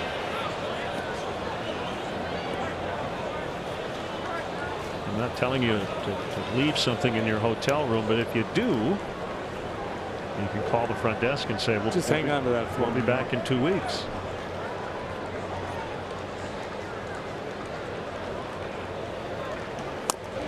He walked him. Twice Happ has reached on a walk tonight. And that's been his game here the last couple months. He's had a nice night. He's taken 2 walks. He hit a bullet for an out last time up. He made that throw from left field to cut down a runner at home plate. So he has the speed to score on an extra base hit here. The Pirate outfielders would play a little deeper here to try to cut off the ball in the alley. Cervelli and Meals having a little chat. Oh, look, high choppers over the mound. 4 of them. Right down the river. Yeah.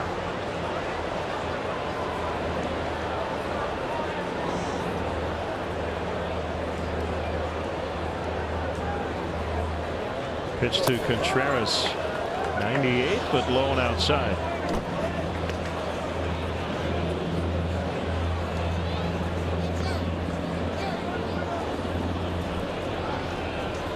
Ray Searage will make a visit.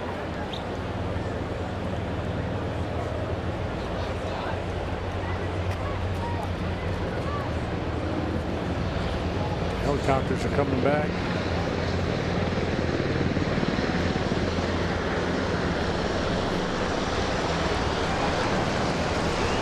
Wild. Look at these guys, man. They're right on top of the ballpark. Yeah, low flying down the river right with no lights on. Clemente Bridge.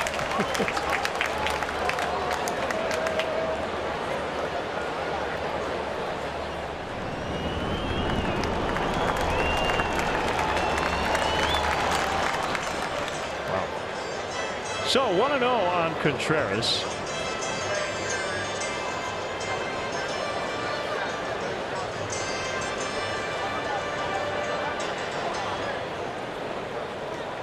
Maybe next pass, Brandon Kinsler and Chris Archer will parachute out of one of those helicopters. Shoot would have to deploy rather quickly. Yeah. Ground ball toward the middle. Harrison gets Contreras. Big stretch again by Osuna at first. Bottom 8. Still 4-3 Pirates.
pitcher in the ball game. That's veteran left-hander Justin Wilson. Who's going to work for the 47th time. He's 3-3 with a 3.10 earned run average. Good strikeout numbers. He's punched out 56 in 40 2/3 innings of work. Back on the mound here in Pittsburgh, where he enjoyed a good bit of success. Got 3, 4, 5 due up. That's Polanco, Freese, Cervelli, and they've done a lot of damage tonight.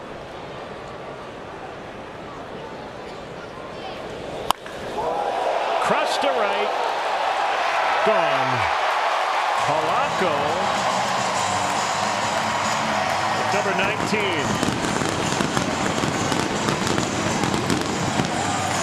That didn't take long. First pitch. Rocket that got out of here in no time. 5 miles per hour line drive home run off the batter. Gregory Polanco.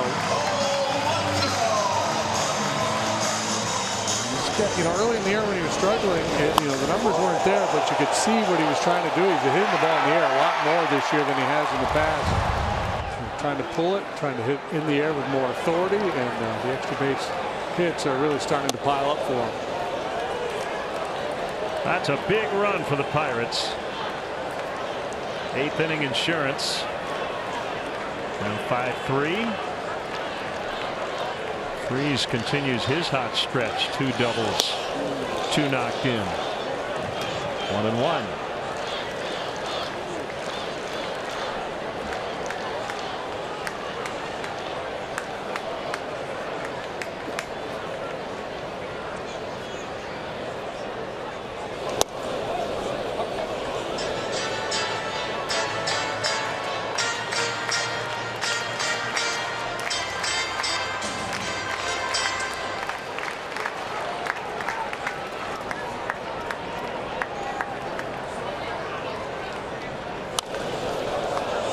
Foul out of play, first base side. It's now 19-0 Nationals over the Mets.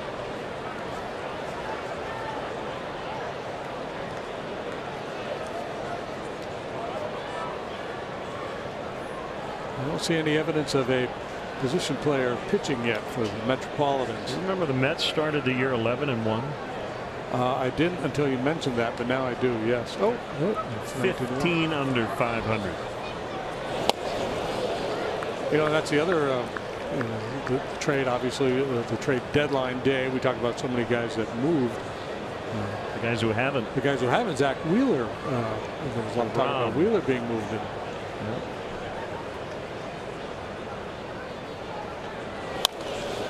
I mean, it's got to be really frustrating if you're a Met fan or if you're in the Met front office, because you've got those great arms that you've assembled over there.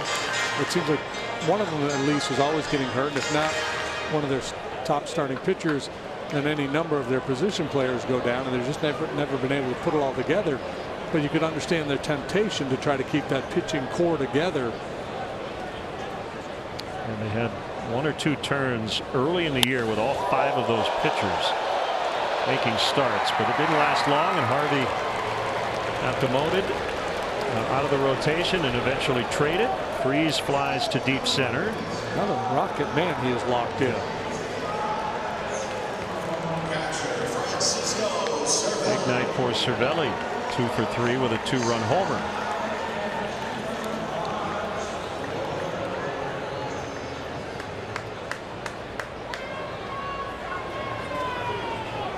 Cespedes didn't get a healthy season from him. Darno felt like half their team was on the DL when the Cubs played the Mets.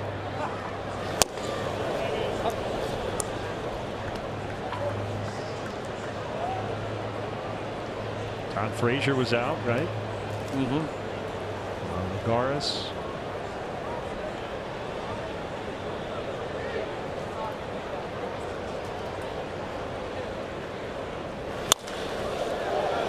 On a hop played by Zobrist.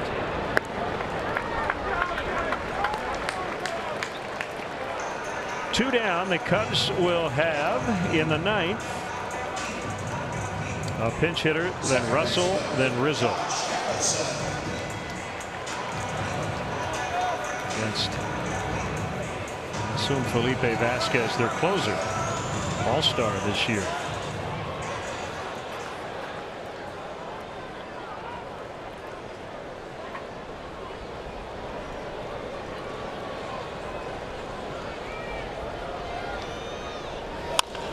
Harrison on a ground ball to Russell, and we're going to go to the ninth. Leadoff homer by Polanco makes it 5-3 Pirates.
Game presented by Benny's Beverage Depot goes to Javier Baez. 3 hits, including a 3-run homer. Benny's Beverage Depot is the official champagne provider of the Chicago Cubs.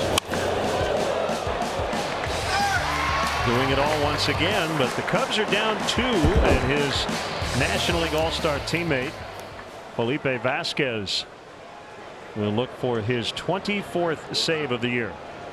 Facing David Bodie, a pinch hitter. And check out these strikeout numbers for him. 63 punch-outs in 44 innings of work.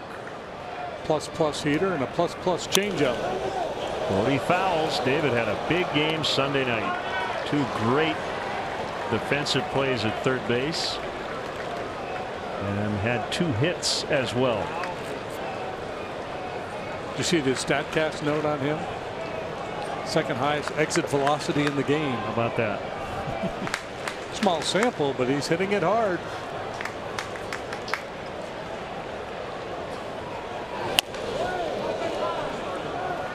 High that time.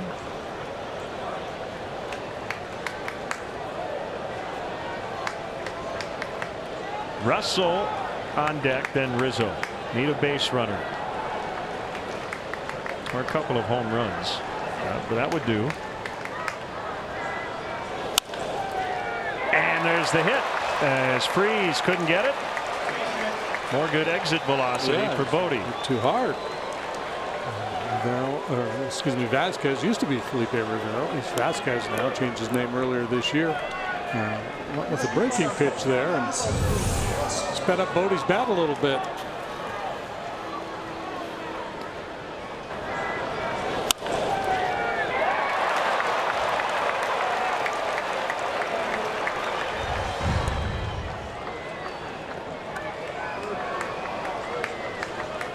Fifth time the Cubs have put the leadoff man on base.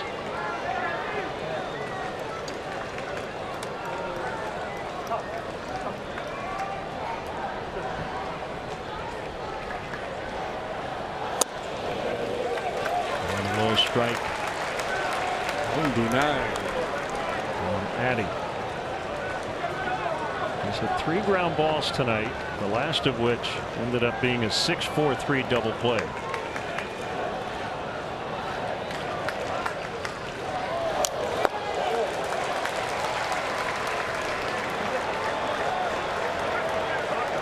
Pretty good pass at that 99-mile-an-hour fastball. How do you get ready to hit 99 and then deal with this guy's changeup?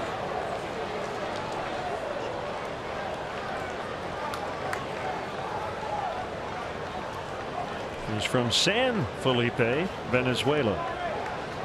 27 years old. Looking from the third base side of the rubber.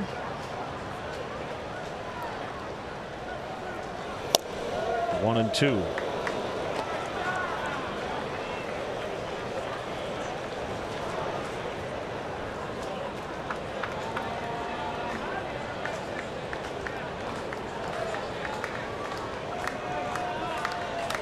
Before Aroldis Chapman came along, you see a left-hander throwing 98, 99. A lot of oohs and ahs. Billy Wagner comes to mind. It's almost par for the course these days.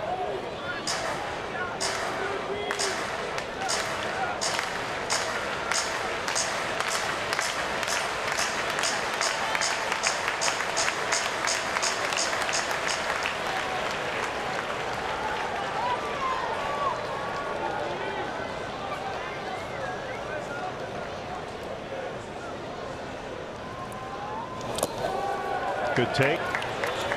Yeah, that's why it's always such an eye opener when the team comes back late. The back-to-back home runs the other day to beat the Diamondbacks, Bodie and Rizzo. That was off Boxberger, who's more of a. I mean, he's got a good heater, but nothing like this guy, and has a real good changeup.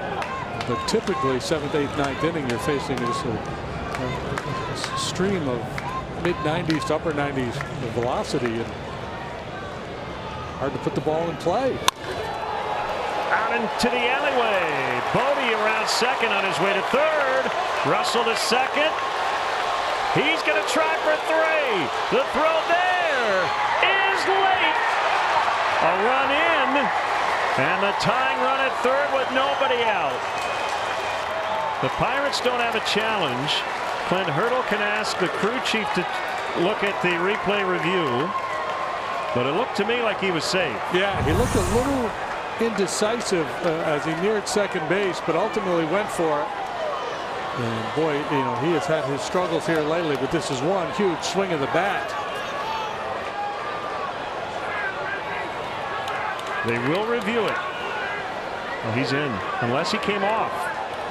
And Freese didn't hold the tag on him. Yes, he. Boy, the guys today, they generally hold that tag on the runner. It looked like Freese was in, and then it was off. Yeah, this is the old technique. The check mark, the down and right back up. Try to buy the call from the umpire.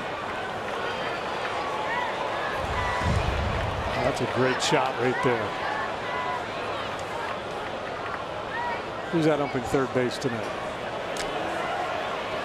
Ed Hickox. He was right on it. If this triple stands, it'll be the second of the year for Russell.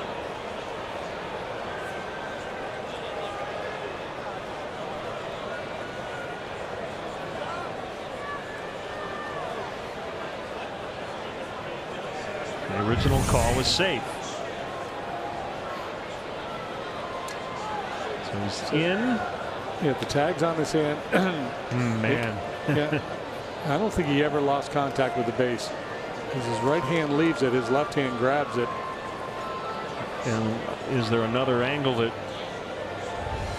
we don't have that they have that would show otherwise? He's trying to explain it right there. So my hand came off. Oh man, they're going to ring him off. Wow. So he did come off after the initial touch. Wow. And again, I have to stress, they had to have a better angle than we showed you.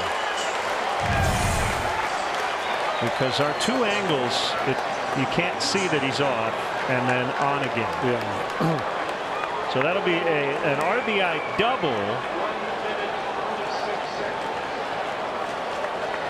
See, so Freese did tag that left hand. Okay, so I thought maybe the jersey, the belly, that slid through and was on, but apparently not. So a huge first out. That's, oh man, is a tough call.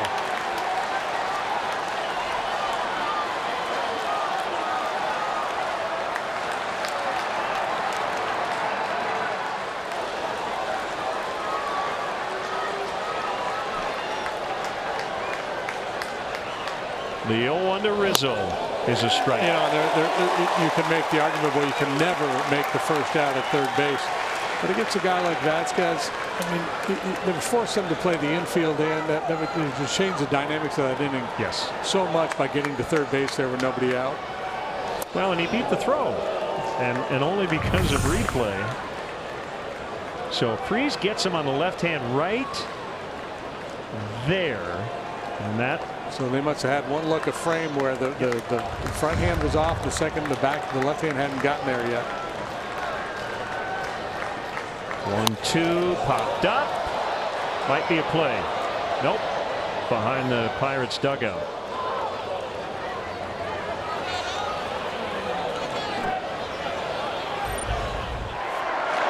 Game-ending shot off the aforementioned Brad Boxberger last week.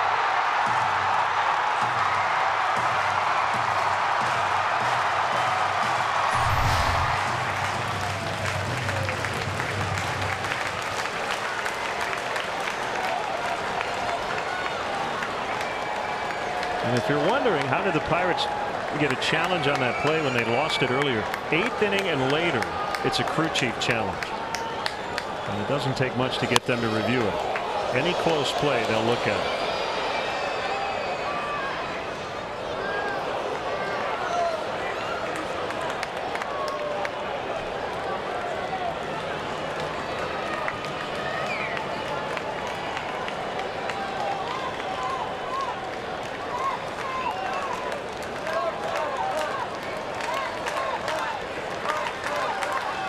Rizzo in battle mode. And he strikes out.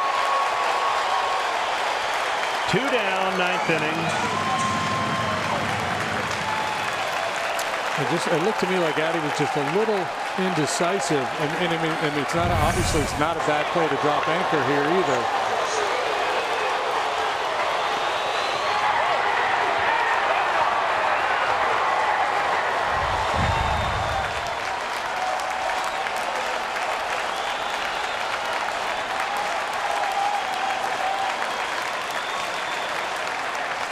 Zobrist batting right-handed. He's been on 3 times tonight.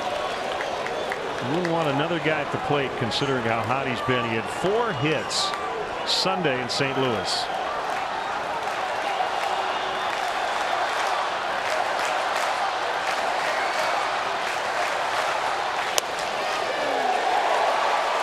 One and one. Not a huge crowd tonight, but they are making a lot of noise. 18,972.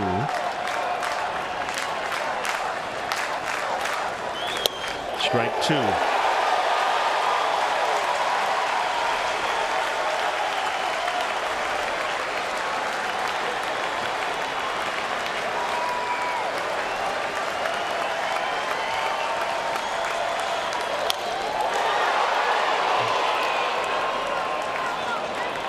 A little piece of that changeup to stay alive, and that's down. The changeup is the one pitch that Zoe struggles with.